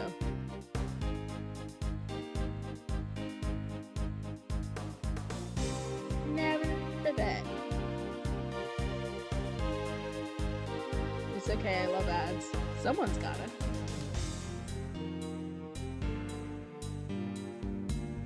It's kind of tough because, like,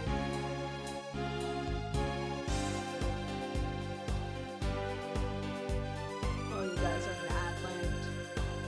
I'm just gonna finally get some reading in here. I can't believe he just up and kicked us out. Von Karma's a total jerk. You can say that again. You're literally talking to the man he murdered, bro.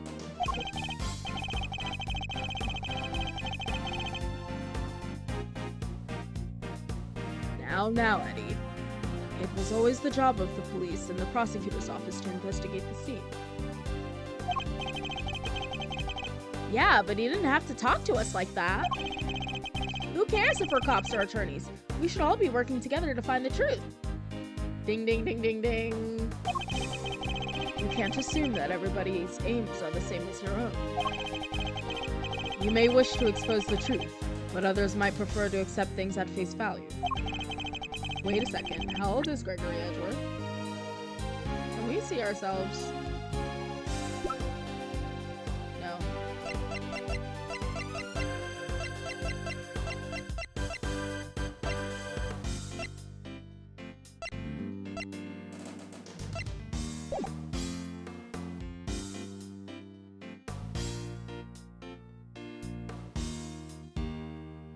Which way of thinking is right will depend on the person. But what if somebody innocent ends up behind bars because no one managed to uncover the truth? Foreshadowing. Foreshadowing is a tool to blah blah blah blah blah.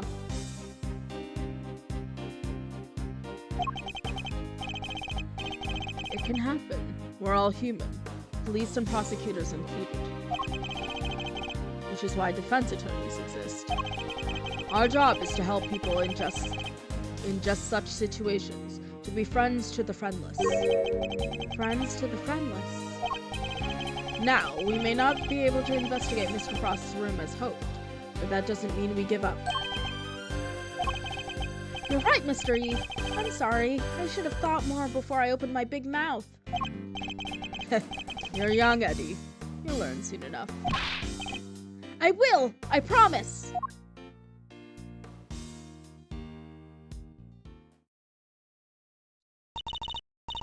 Mr. Edgeworth, Mr. Fender. You look like you could use a little pick-me-up. I'm afraid this is all I have, but please, by all means. Whoa! You're the best, Miss Bound! Chocolates added to cart record. Tangaroa's favorite, handmade by Bound, rather misshapen and incredibly sweet. Thank you. A little sugar boost might actually help, although these are a little too sweet for my liking. And a little uniquely shaped. I'm sorry if they're not to your taste. No way! They're great! They're so sweet! You're very kind. Imagine me, of all people, a mediocre confectioner. Welcome back from Ad Town, USA. What? You mean you made these yourself? Yes! Samson loves chocolate, so I had to learn.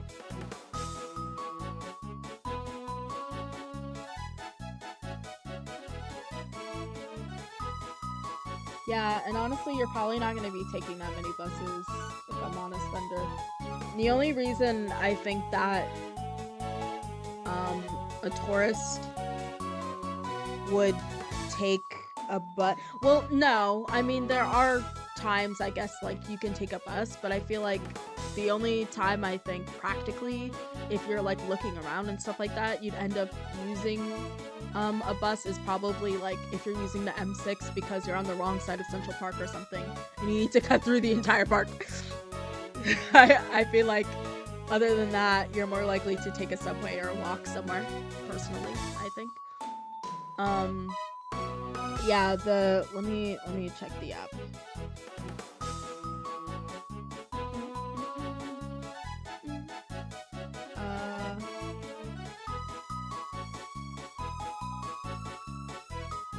Yeah, the MTA app.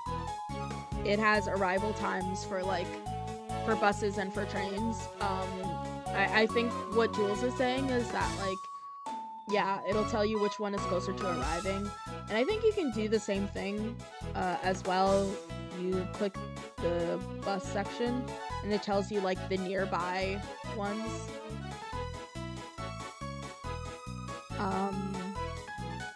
And it's helpful because also there's a status tab where it will log all of the delays for you and why. So, like, I take the Q train and it's letting me know as of 11:19 a.m., Coney Island bound Q trains are running express from Prospect Park to Kings Highway while we request EMS assistance for someone on a train at Church Avenue, which does not affect me.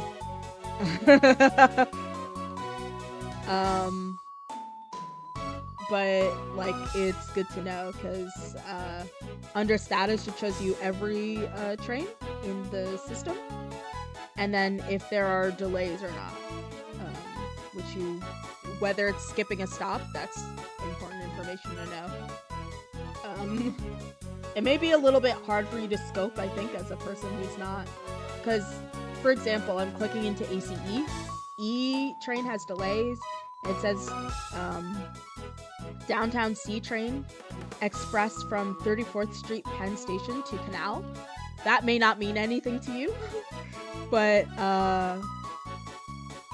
for someone who knows the E train line intimately, you might say, oh golly, I was hoping to catch it at so and so, like 28th, so I've got a problem with skipping my stops.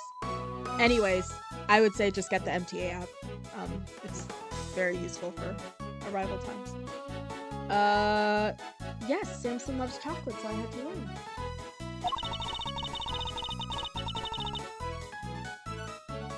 But also I have it as long as, you know, if you're with me, I have it too, so it's fine.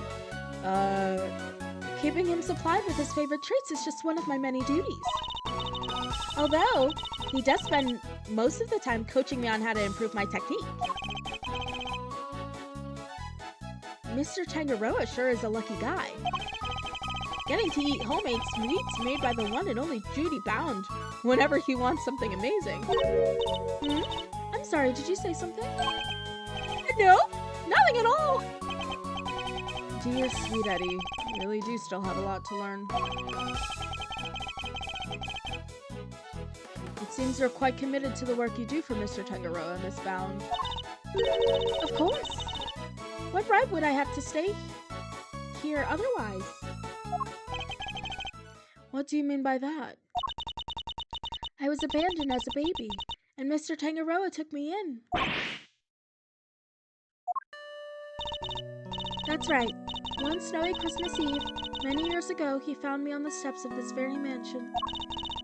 He saved my life and became the father I never had. I can never repay him, so my work for him is the least I can do, and I'll be here for him as long as he needs me. That's the most beautiful thing I've ever heard. I must be getting old. I'm welling up a little myself. I think Gregory might be like in his 30s.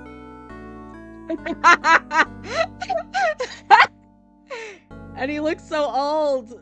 I don't remember what his actual age is here, but like I have like a problem with that. Like he's like, I'm getting old, and I'm like, I'm getting old. I can't stay awake for 24 hours. And to think today is Christmas Eve, and I can't even give him his present in person. I'd do anything to save him, anything! Please, if there's something I can do to help, just say it! We're very grateful, Miss Bound.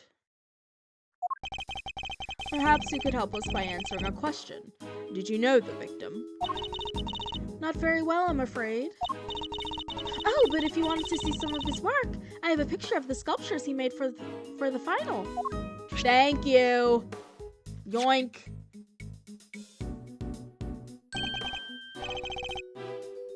My. They're stunning. City Mapper also shows status updates. The difference with the MTA app and City Mapper is that in City Mapper you can also check path stream, LIRR, Metro North, and statuses from the same app. Yeah, that's true, because MTA has like separate apps for you to check LIRR, path, and Metro North. I think train time is for LIRR, which I have because I think they let you also buy tickets for the LIRR on the app. But I usually, that's like super useful if like, I think it's very rare for those to be used, but it's certainly useful to have them all in one place if you do use them. I'm super rarely on the path LIRR and Metro North, so that's probably why I'm like less bothered. I don't have their times, but they are super useful on the rare occasions that you are, you know what I mean? So you know Thunder Path, I think, goes to New Jersey. LIRR is the Long Island Railroad, so that goes to Long Island. That's where Nolan lives. And Metro North just goes to like various like tri-state area, like Connecticut and stuff like that. You just use both apps. Yeah. Basically. Because catch me if I'm ever catching Path, LIRR, and Metro North. Especially, I feel like Metro North comes out of Grand Central, right? Then I'm probably just like pacing around looking for the the thing, like to see the board that has all the times or whatever. I'm just like pacing around and looking for that. So yeah. My, they're stunning. Aren't they? I think they're masterpieces. Who would have thought you could make such intricate statues out of flavored ice? Samson adored them too. Oh hey, that's Taurus and Gemini, right? I wouldn't think so. Taurus. I'd actually think this is maybe Capricorn. And there's two of them, but it gives like Virgo-y or something. I don't know. I didn't know you were keen on constellations and the zodiac, Eddie. Oh, I love it! The stories those stars can tell. Oh.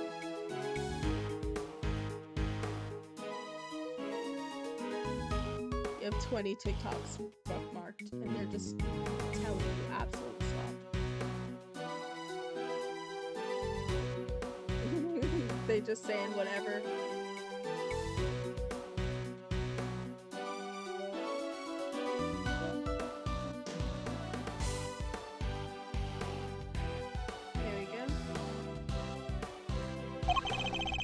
Take Gemini, for example. See the lyre? That's what the harp is called. And the air on the... Hold up. The lyre doesn't have any strings. And someone said that the cat's deli place was cheap. Is this a well-known deli? Cat's Deli. I watched YouTube exploring tourist traps and they said any deli that people know of cannot be cheap. Let me tell you that. Because the whole thing is that I feel like people not from New York City are like, oh, like, I want to go to a bodega or whatever. Or like, which bodega? And I'm like, the whole point of a bodega is that it's like just a store. It's a store at the corner of a block. You probably don't even know, like, what the name of, like, your local bodega is, low-key. I feel like, you know what I mean? You're just like, that's the corner store. Like, the corner store, it's probably called something Gourmet Deli, or who knows. Like, if you say, oh, can we go to this deli? Red flag. Red flag. You shouldn't know the name of any deli. And if you do, it's probably a tourist trap. It's like, yeah. Delicatessen. It's like that pizza place that always has a really long line by Times Square. You walk in and they give you a ticket and you find your own seating. What? At a deli? What is this? That is a restaurant. That is not a deli. Hold up. The lyre doesn't have any strings. Huh. Did Mr. Frost forget to add them, maybe?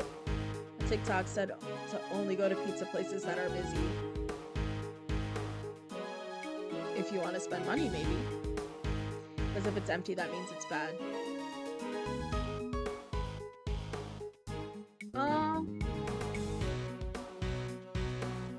And the pie has been sitting there.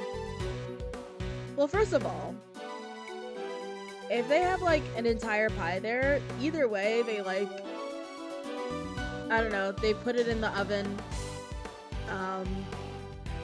and it's fresh, right? They never just cut you a slice and then hand it to you. Like, even a place that sells dollar pizza is going to like take the pizza, put it in the oven, give it a bit, and then like bring it to you. So I feel like anytime you order pizza at a place, like, it feels fresh when it's coming to you because it's like newly, you know, oven heated. I don't know. I mean, like, I don't know how often it is that I go to a place that's like empty, like with literally nobody coming in at any point. And I feel like if that's the case, it might be because of the time of day. Usually doesn't sit there for long anyway. Yeah. Pizza never really sits there for long. I feel like places that are packed, I don't know. I feel like there's people out of town that are willing to pay $6 per slice or whatever. Like, insane prices. When literally I'm like fine with like $1.50 pizza, bro.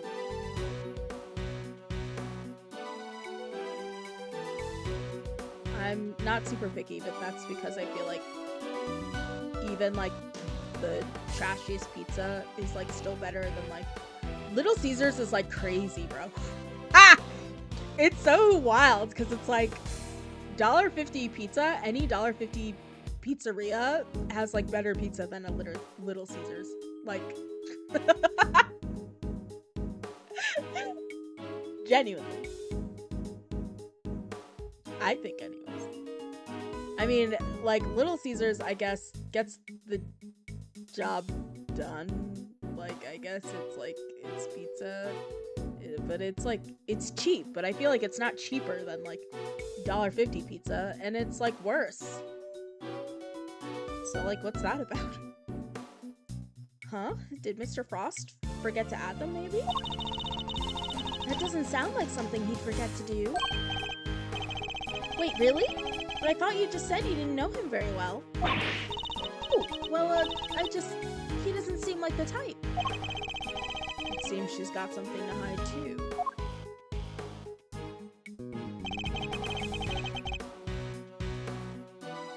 You took this photograph yourself, Miss Bound? Yes, I use this instant camera here. It develops the pictures as soon as you take them. It's so useful. Oh, I'd love to see it in action. Then why don't I take your picture? Yes, come on, Mr. E. Let's get a shot of the both of us. Well, all right then. It would be a shame to waste a good hair day. You say wearing a hat. Katz's is known for their pastrami sandwiches. They season and cook the pastrami in-house. I tried it because my mom and her boyfriend, I think, took me there. Yeah. Okay. Didn't care for it, too fatty. Ugh. It's funny, it's like I went out to Kenka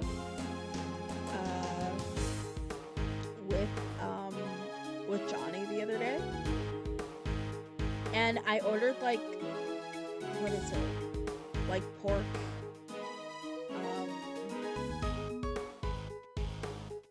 like braised pork or whatever. And like there was so much fat on it. And like the way I was raised, I don't feel comfortable like eating fat. So I just had to like remove a lot of it or like, ugh. And I was just like, this is just so fatty. I can't do it.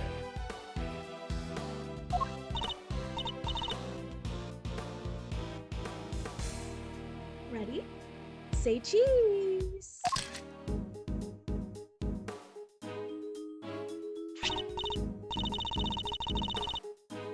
We're all done. And the picture's yours to keep, Mr. Fender. Oh my gosh, thank you so much. That's such a cool camera. Well, it's the only one we've got, so I use it for all our picture-taking needs. It's very convenient, but the lack of negatives is something of a shame. Oh. Okay. Lower the game volume a bit. I wonder if it's because I started sitting back. So I might be far away from my mic. Tell me if this is better. Right now I'm closer to the mic, but...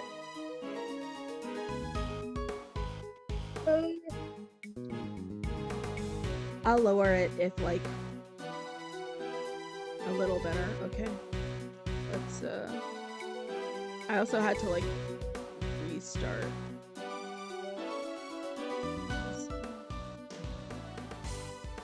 Is that better? What do we think, chat? Sounding okay?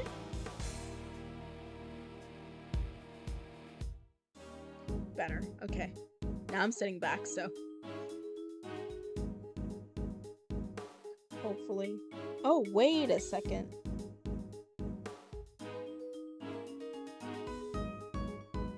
I realized my fancy mic has, like, a setting on it that I'd been futzing around with.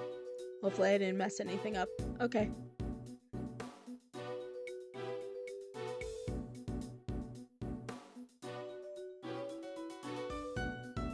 You can never open the French onion dip, but what are you dipping in that French onion? Chips? It's very convenient, but the lack of negatives is something of a shame. So there aren't any negatives for us to reference, huh? I assume Mr. Tangaroa used the same camera during the contest. If you told me I would take your mods, I must withhold. See, I love that for you. That you recognized in this moment, that I can and will take your mod if you're eating some fuck shit.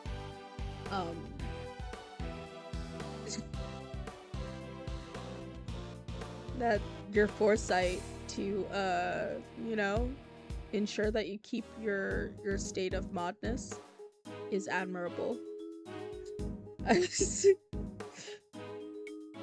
Mr. Tangaroa used the same camera during the contest? Yes, you assumed correctly.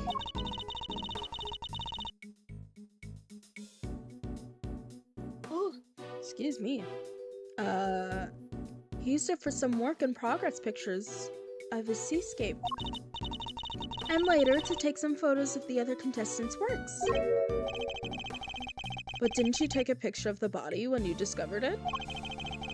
And didn't you discover the body while judging was still underway? Ah, yes. Samson wanted pictures of all the entrance completed rooms. But the film ran out just as he finished photographing Mr. Gusto's work. It's just tortilla chips. That's fine. I love like cheese dip with like chips. It's so delicious. But like, what's it called? I hate how they call it queso. I guess when it's like salsa and cheese, they call it queso. I'm just like, why are we just saying cheese but in Spanish? That's my favorite with tortilla chips. So he asked me to put in a new cartridge. He seemed to think there should be more shots left than there were. In other words, the film ran out oh, my bad. In other words, the film ran out sooner than expected? Yes, the number of shots he took didn't line up with the number of shots remaining. But he thought he'd just lost track somewhere along the way. But had he really, though? I went to our living area to change the film and was passing through the fountain room on my way back when I heard the sound of something break and collapse in Mr. Samson's room. Oh. Samson, are you in here?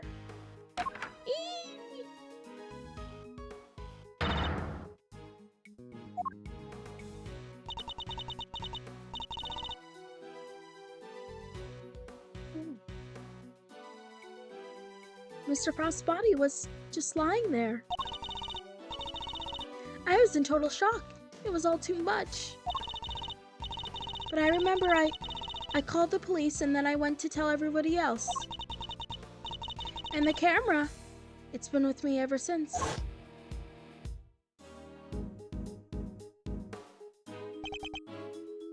I see. I'd be grateful if you could lend us the camera in this picture, Miss Bound. Of course. Here you go. Thank you. Good hair day.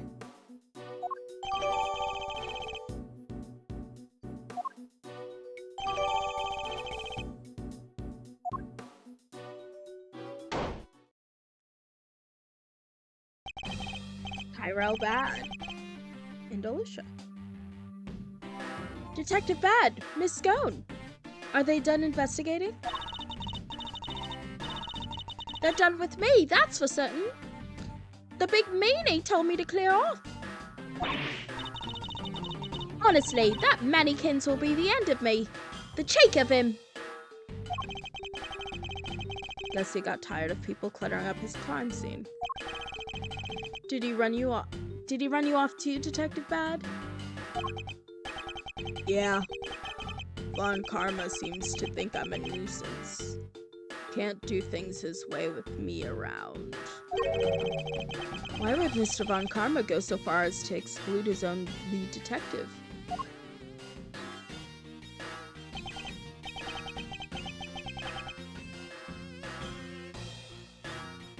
still got a pretty good look at the scene. As for Gusto, he's enjoying a nice little chat right now in Frost's room. What about? About the fact that Miss Bound said she saw him going in there during the contest. Mr. Gusto went into Mr. Frost's room? That's right. And I have to say, he looked very much like he didn't want to be seen. Aww, Jules, happy Pride. Everything going on so, like, these days, it's so hard to, like, you know,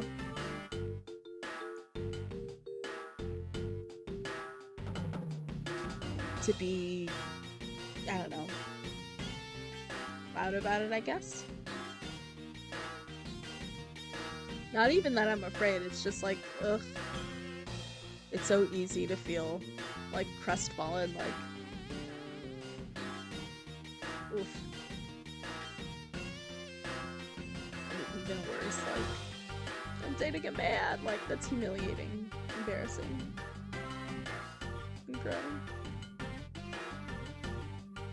But JK, we're so queer. Happy Pride Thunder.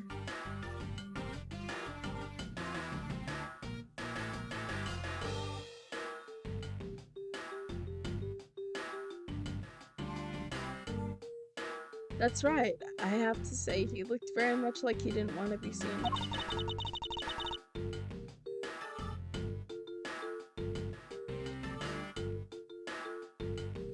Oh.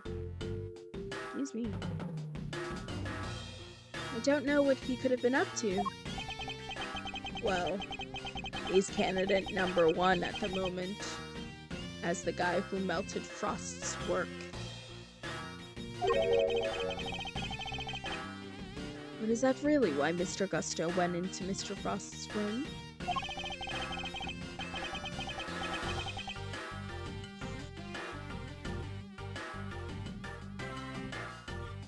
Glad a photo of the room.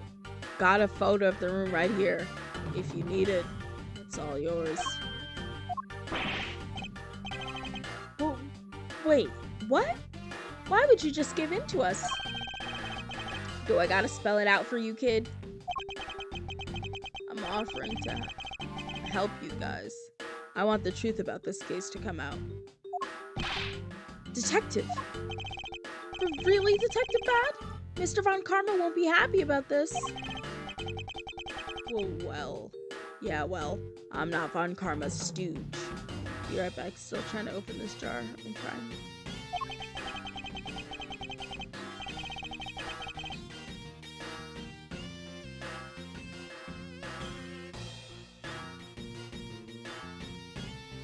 Woo.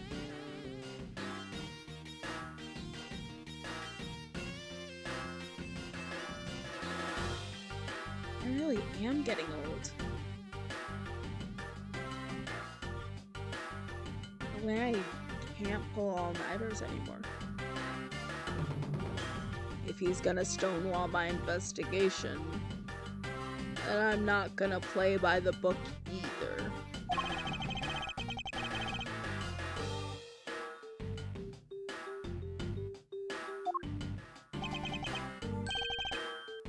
Now can I, Mr. Edgeworth?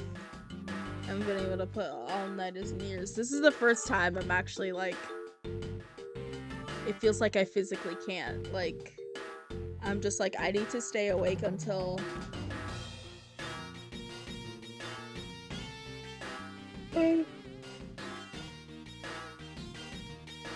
Sorry?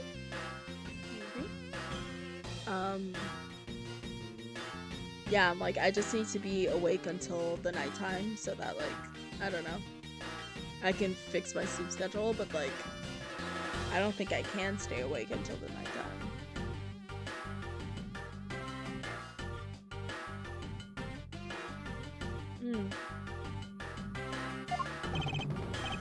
Indeed. Thank you, Detective Bad. Wow! I can't believe you won him over, Mr. E.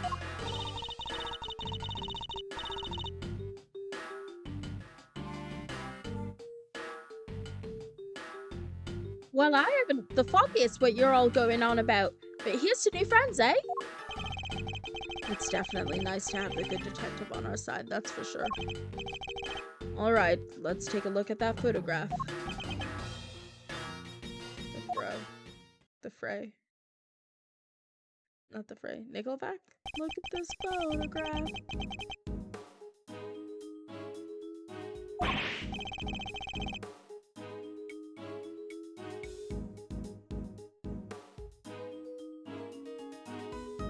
Yikes. There's nothing left on his flavored ice. There's nothing left of his flavored ice sculptures but puddles. The floor appears to be completely covered in a pale blue liquid.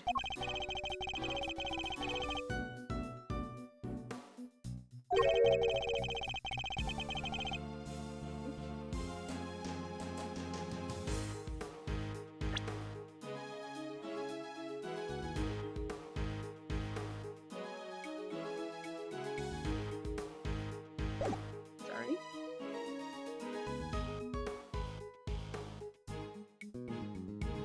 I assume that the unplugged power cord has something to do with all this. Yeah, once that thing was out of the socket, the display cases lost power, and up the temperature went.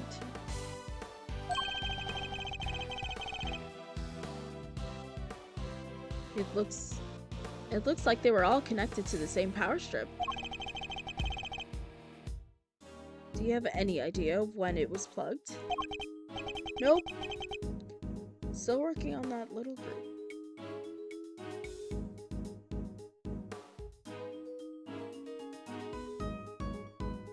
Nope, still working on that. Those sculptures were beautiful. What a waste.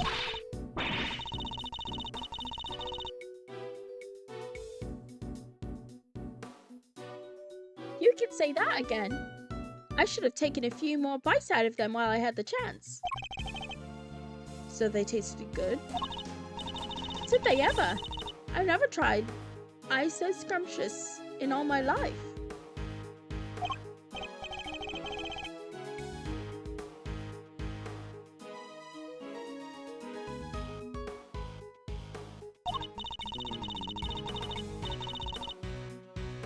Well, scrumptious except for the salty bit, of course. That was unbearable. The salty bit?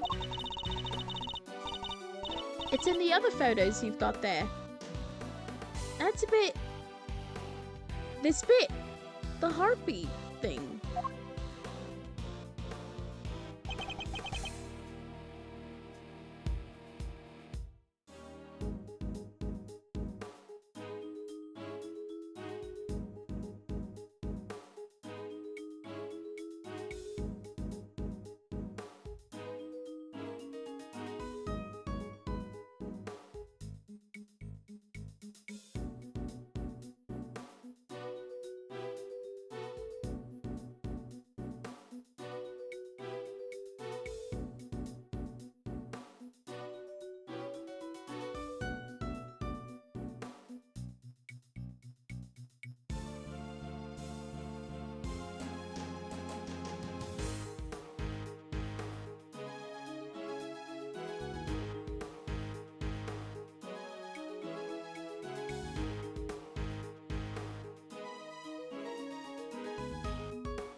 see.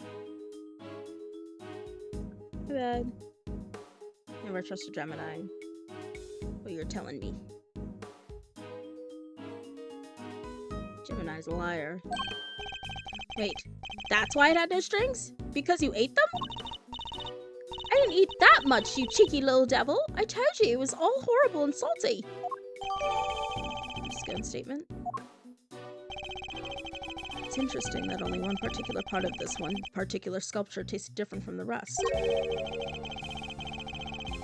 And could someone other than Miss Scone really be responsible for eating the rest of the strings? Did you notice anything else, Miss Scone? Come to think of it, I did. There was a funny little mark on Chillywink's work. It was 2 little letters. Let me see if I can draw them for you. Here we go. Yes, it looked just like that. PH.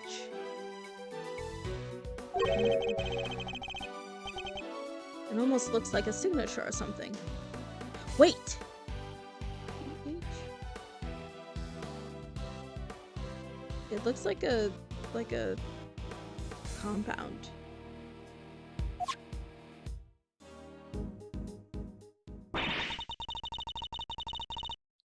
I just knew Mr. Frost wouldn't have made that harp without strings. He's not the type to skip an important detail like that.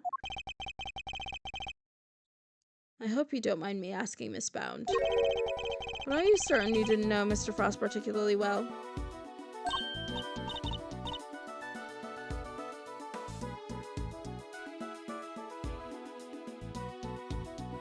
What?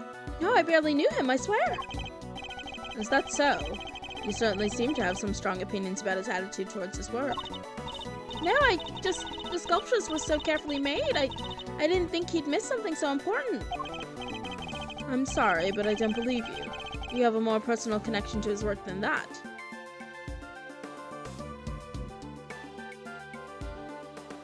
Why was she eating the sculpture? Because she's greedy. What makes you say that? I have an item of evidence that appears to be one of Mr. Frost's possessions. There's no good reason. I have everything back. Oh.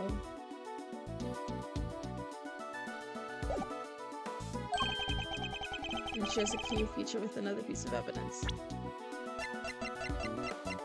Bro, I'm dozing. I don't know what you're talking about. Frost sculptures were scrumptious except for the lyre, which was salty.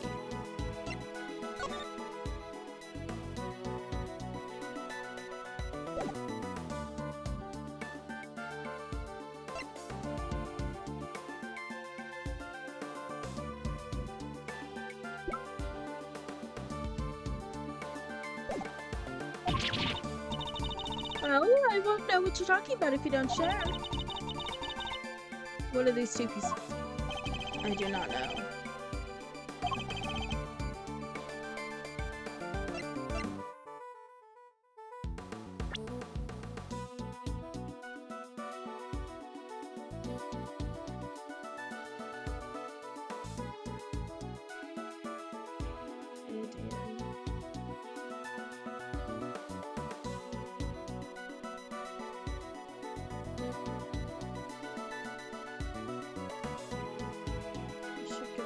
The photo just borrowed from this bound.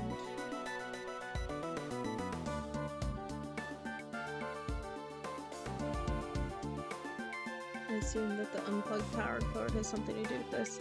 Yes, once that was out of the socket, the display cases lost power and the temperature went up. The temperature went.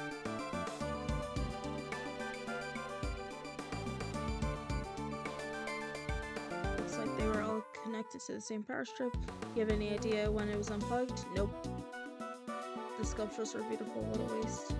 You can say that again. I should have taken a few more bites out of them while I had the chance.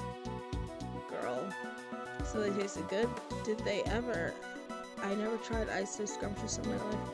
Really, no, I wish I had a bite. It was scrumptious except for the salty bit.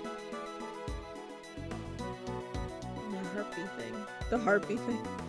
Gemini's lyre. That's why I had no strings? Because you ate them? I didn't eat that much, you cheeky little devil. I told you it was all horrible and salty.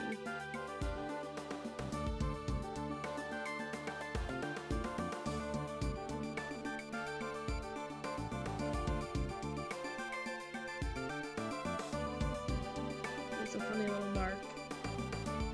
These 2 letters. Let me see if I can draw them for you. Here we go. It looks like a signature. But it's like this. Right? But I'm confused.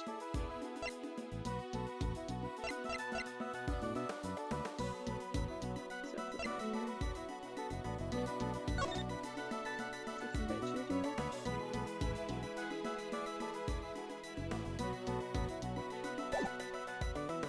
I don't know.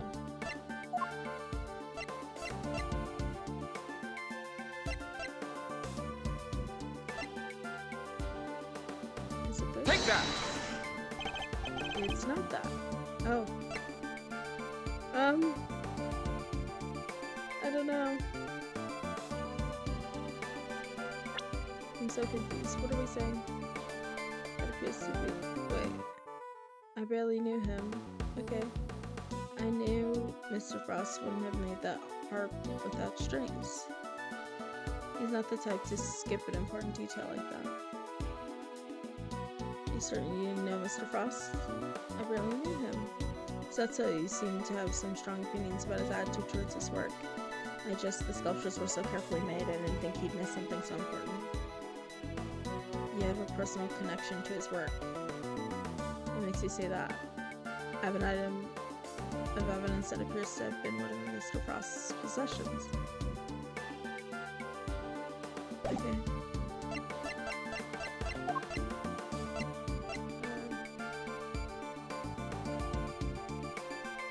Take that! My bad.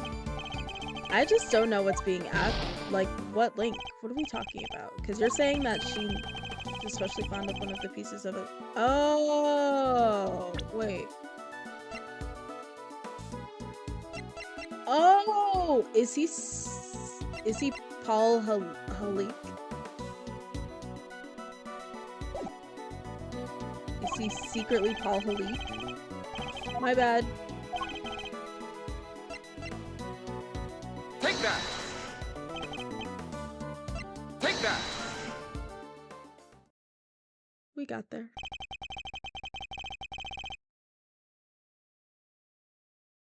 Miss Scone found 2 letters carved into Mr. Frost's ice sculptures. I think they were a signature of sorts. After all, it's not unusual for an artist to initial their work. I guess not. That's right, dear. It's just like you said. Chillywink statues had the letters PH carved in them, plain as day. PH? Shouldn't it be AF? As fuck as fuck as fuck.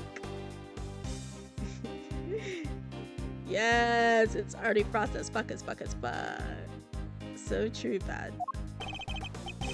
You'd think so, but take a look at this. It's the seal we found at the crime scene. It seems reasonable to assume that it fell from Mr. Frost's pocket. And when pressed into the surface of an item, it would leave behind the letters PH. The same pottery mark we see imprinted on the bottom of the items in the tea set. Can I, like...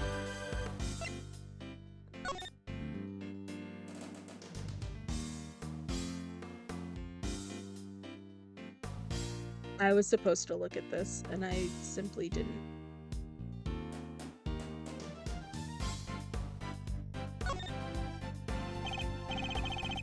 Look, there's something stamped at the bottom. It says PH. That's on me. I didn't look at the cup. I suppose that must be Paul Halik's pottery mark. Those are his initials, after all. Mr. Bound said she's a big fan of his work. No wonder I couldn't make the connection easily. His initials, huh? So if I'd make it, it would say EF? Perhaps you should practice initialing your personal belongings first.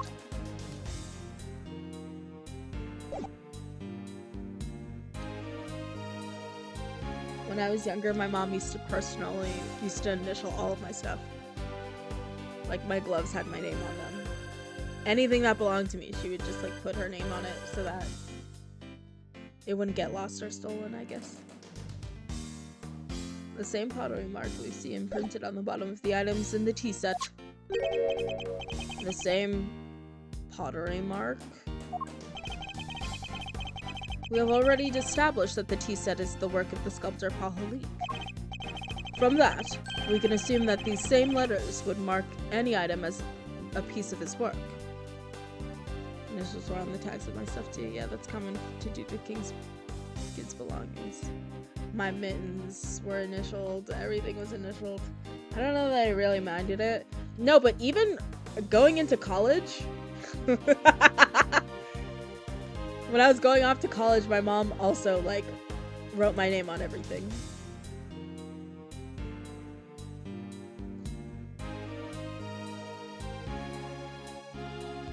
Or initialed it, or just wrote, like, one of my last names on it. Yeah. Because she was like, I don't want anyone to take your stuff and say that it's theirs. So, like, I just remember a lot of my stuff. Like, my containers, I think, had my name written on them. Like, I had a water boiler, and I think she wrote my name on it. Like, I'd rather let my stuff get stolen than initial it. Do I mean that actually? Not sure. I don't think you mean that. Maybe because I was just used to it, you know? You don't super, like, and I don't think people, like, super notice. I think just you notice it, really. But I think because of that, I'm just, like, really used to seeing my name on things and, like, my initials. And she's kind of right. Like, nobody could, like, take my stuff and be like, oh, this is mine. Like, because everything had my name on it, so. I don't think anyone was ever like, why is your name on this?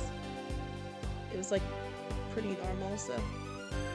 Not normal, I guess, but I don't think people noticed that my name was on things, and I don't know that they cared.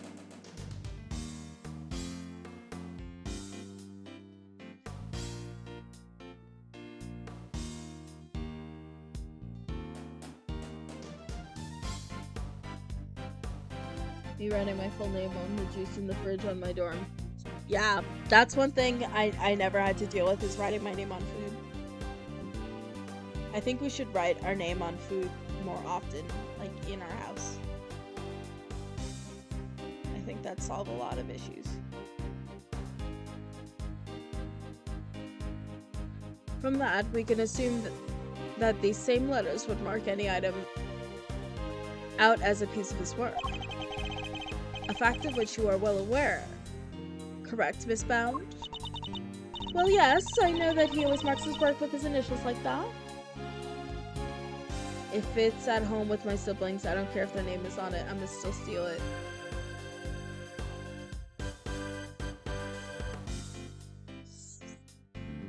See, I'm the youngest, so I can't hear that. That ruined my day. Like, what do you mean? My name's on it, bro. You can't have it. You have to ask me for it. I'm the oldest and they still children to me. No, my name is on it. You cannot just take it. That's not cool. Ask me first, so I can tell you yes, and then you can have it with my permission.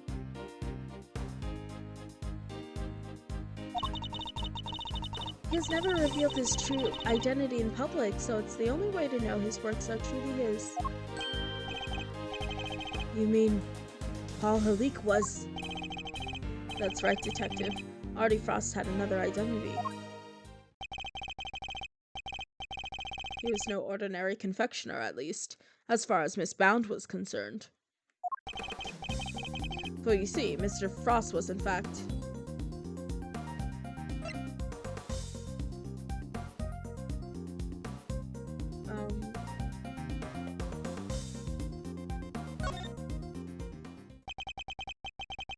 Mr. Frost was, in fact, none other than famed sculptor Paul Halik. how many aliases does this man have? By my count, 1.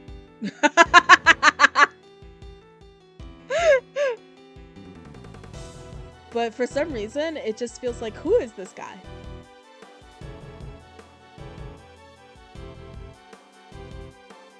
Maybe that's due to, like, I don't know. Yeah. Because it feels like this guy, like, who even is this guy? Like, now he's floating in the fountain 18 years later. He died, he was in the chest. Like, this guy is so weird. Like, it feels like he has a billion aliases. But I think it's, like, genuinely 1. What? Mr. Frost and Paul Leek were the same person? It's not like the mark's hard to copy, though. Anyone who's seen it could fake being him with it. Could fake being him with it. Not exactly conclusive proof that Frost was who you say he was. It was proof enough for Miss Bound. That's what matters, is that she believed it. His true identity will have to be investigated by the good people of the precinct.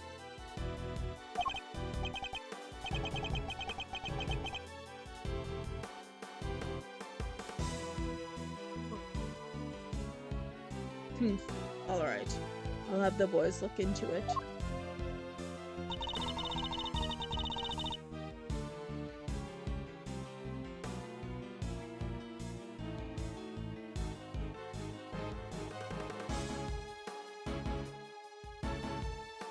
I should have known. I couldn't hide it from you, Mr. Edgeworth. So you admit it. You were aware of who Mr. Frost really was? I was.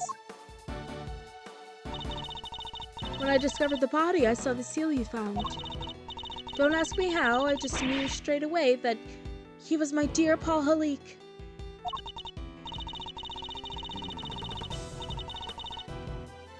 Imagine.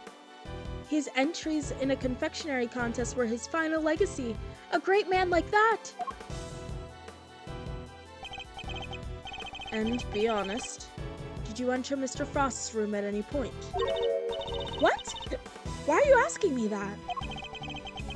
The photograph of Mr. Frost's room. I'd like to know when it was taken. It must have gotten it mixed up with the one Samson took during the judging. Objection! I'm afraid I find that harder to believe.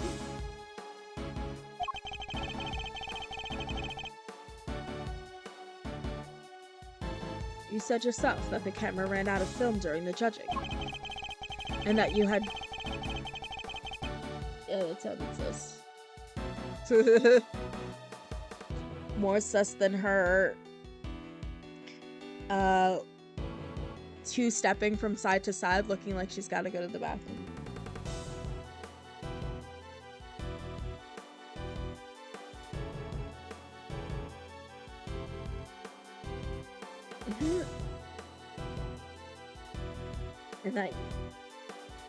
And that you've had charge of the camera since before Mr. Tangaroa had the chance to visit Mr. Frost's room.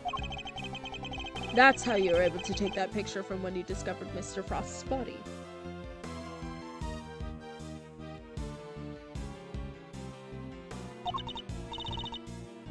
I suppose so.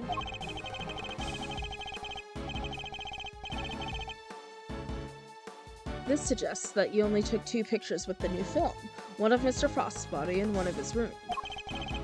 But I have a piece of evidence that says otherwise. You do? Which piece of evidence contradicts the assumption that Miss Bound only took 2 pictures?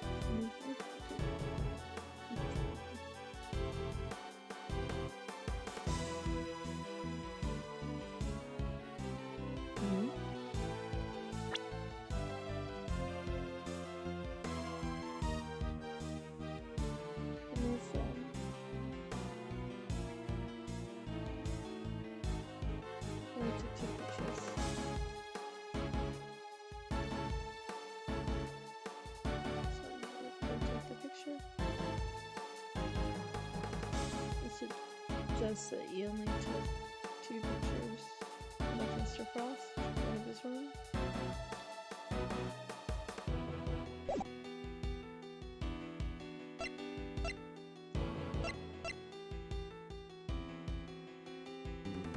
This is the room she's talking about.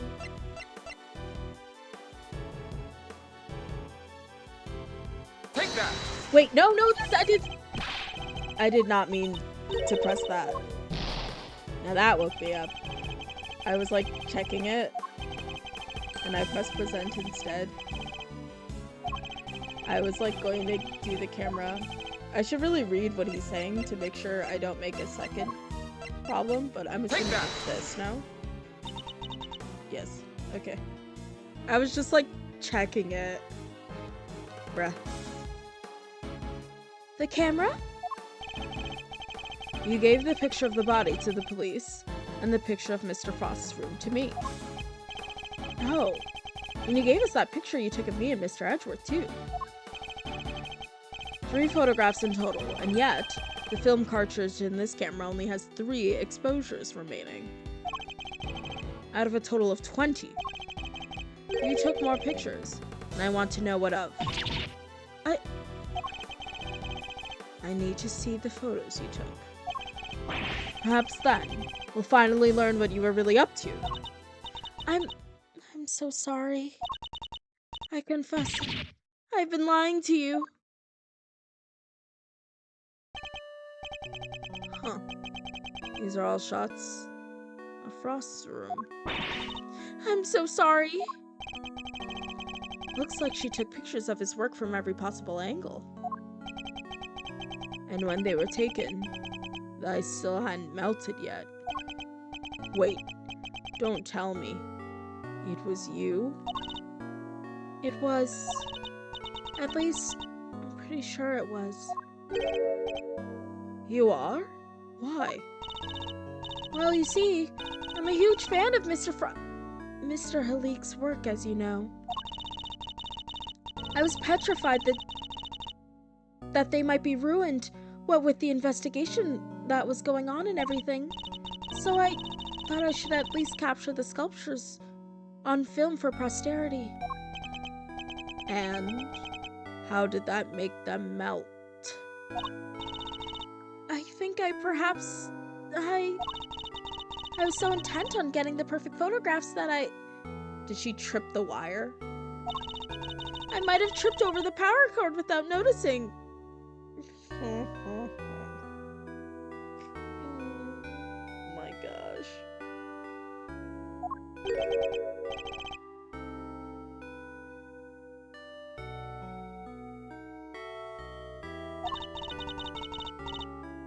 I didn't notice it at the time, but, well, how could I have been so careless as to cause the loss of his final masterpieces? That seems a little convenient to me. I'm not sure I believe it. And I'm not in a position to refute it either. I'm so sorry. I didn't mean to cause any trouble. Please, don't worry about it. The important thing is that you have told us the truth.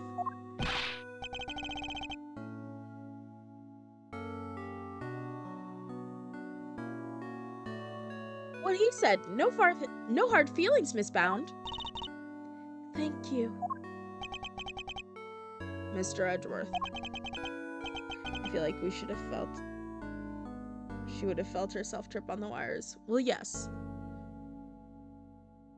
I don't think you have to be wearing some crazy shoes to trip a wire and not realize it at all.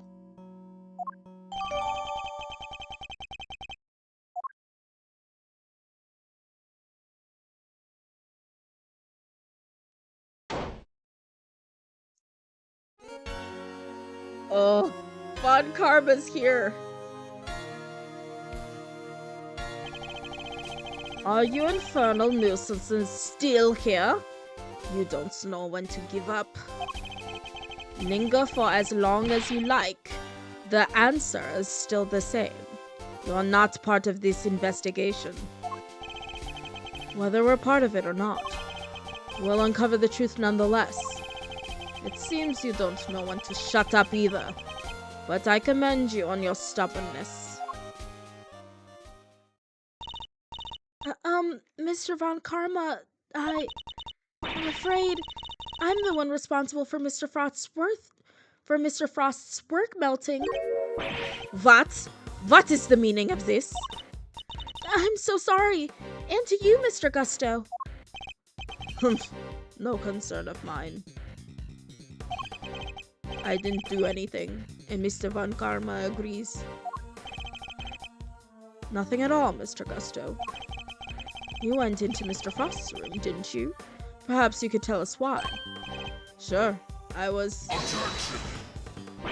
Silence! You're not to give the attorney even this tiny shred of information. Duty bound, you're coming with me. I have reason to believe that you're an accomplice of the accused Samson Tangaroa. No, I will be interrogating you personally, so you had better get your story in order. I understand. Wait, please! I'm not done questioning her myself.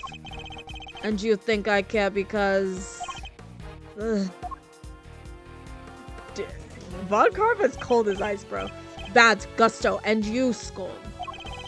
I have questions for all of you, and I expect answers. Fine by me. Ooh, you can at least ask nicely, mannequins. Von Karma wouldn't talk to me like that. You're right. He would talk to you worse. He'd be meaner. He took literally everyone with him.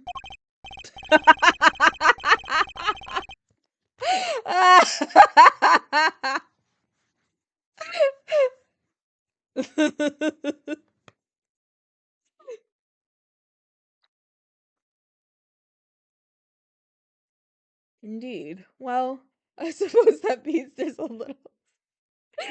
Von Karma! There is no limit to how mean and nasty that man is. None. Indeed. Well, I suppose that means there's little point in us hanging around either. The music's stopping too. Perhaps it's time we get going anyway. It's rather late. I hope the snow is lit up. You're right! Home time! Oh. Guess my stomach's in agreement too. Alright, let's go grab a burger. Before my own stomach starts grumbling too. Edgeworth eating a burger. By which I mean Miles Edgeworth eating a burger. He'd be like, ugh. Oh, this poor people food. Oh, let's go grab a burger. That's so cute. Sounds good to me. Let's eat up and rest up. We'll need to be fighting fit for tomorrow. You mean Christmas? We will indeed. And our first port of call will be with Mr. Tangaroa. In another life, I'm a detective getting a burger after a long day of investigating, right? Let's think about that. Also, everything's in black and white. Long day of investigating. You're like, let me go get a burger. Not even Gumshoe can get a burger. He doesn't make enough. Gumshoe eats like you. He'd be on that instant ramen. I ate a whole pebble. Like...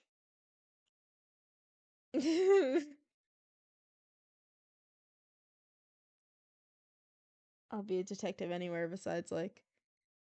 I'm not trying to be in, like, Philly or something crazy.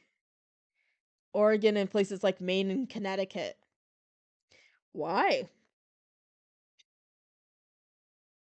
Those cops don't do anything. Not, I ate a whole pebble. Supernatural stuff. People will call you about dumb shit. Pennywise? I'm crying.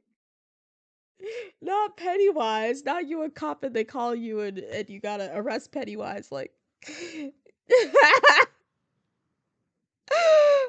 so funny. Oregon, bro. We will indeed, and our first port of call will be with Mr. Tangaroa. I think. Yeah, to be continued. We did it! That's a 3-hour stream! First time back in forever. See? Only 30 minutes between these. What's it called? An ad break is looming in like 30 seconds. Let me snooze it, actually. I'm gonna snooze the ad break. You know? That's so hard because you asked nicely for me to please continue. But I am falling asleep on myself. It's been like a long night. You're just so hooked. You just want that sweet, sweet Ace Attorney. Ignore me. I know I should get some rest, but actually I shouldn't because I have to go out in the evening. And if I rest now, I do think I will oversleep. I think I'll wake up at like 7 p.m. or something crazy. So I have to figure out some way to keep myself awake. I don't know. Uh I'll figure it out. I'm probably gonna end up oversleeping because like age is kicking my butt. Like I'm getting old, bro. I like can't move around. You gotta stay awake. Yeah, I need to go. There's just a lot going on. Tomorrow, what is today? Wednesday? Today I'm going out in the evening, and then tomorrow I have a meeting to talk about Splat World Series stuff because the Global Gauntlet is happening again and we have a meeting about that. Um and yeah. And on top of that, there's the skin. When is Global Gauntlet? Not when, but like what time? I think it's late at night because I think that I might get in line for skincare. 8 p.m. EST. That's what I thought. So Friday there's a pop-up. There's a skincare pop-up. It's the same as last time. Uh there's a skincare pop-up on Friday, which means I'm going to have to set up on Thursday to get in line because the first 30 people get a special gift and I want that gift and I have nowhere to be.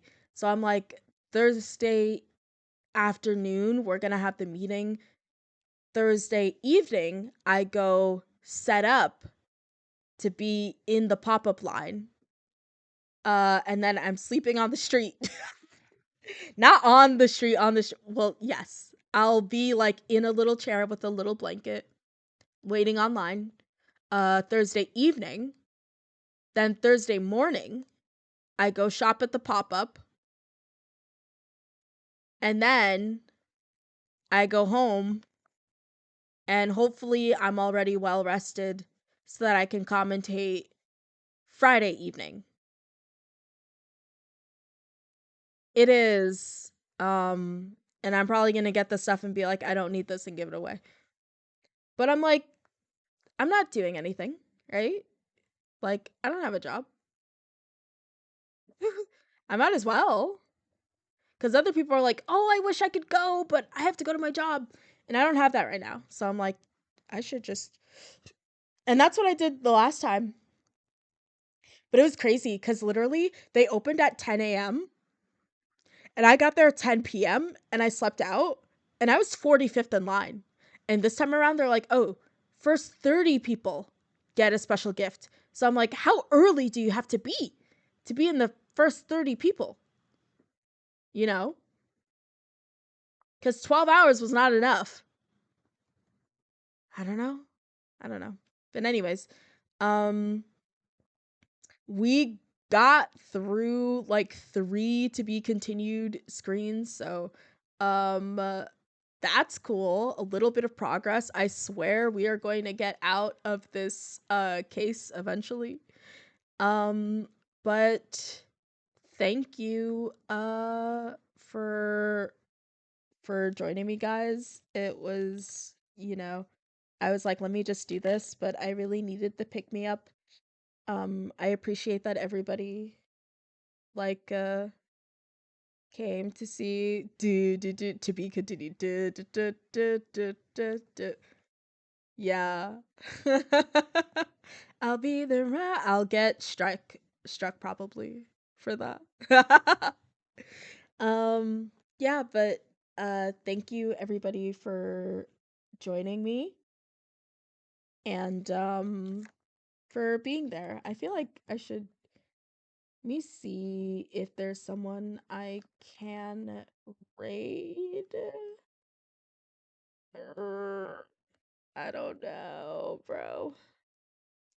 Where is the quick? What's this? I'm like raid a channel.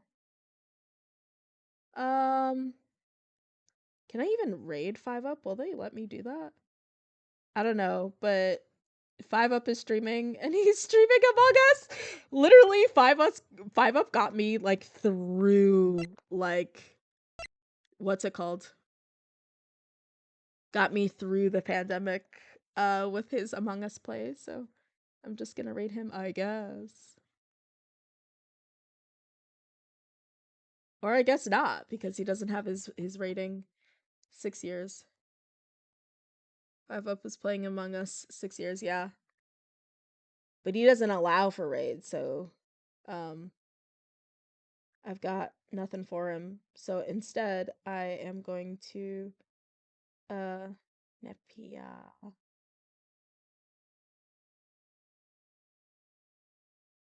Wait. Stream from this device. The way I'm like sitting here like trying to like the ad kicked in. Bruh. I don't know. Maybe I just end stream because like nobody that I follow is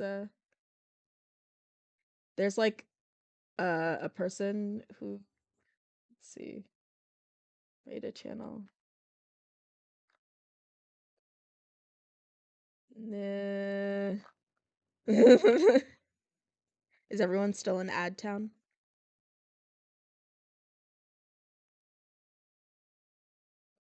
The way I have to like cut this at the end of the VOD when I upload it, cuz it's just me being like, "Guys, where do I raid to?" as though people are going to like stay behind and like watch. There we go. Nah.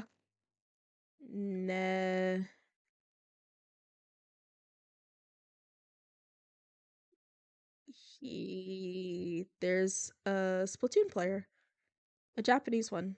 I'll raid that. We'll do that. There we go.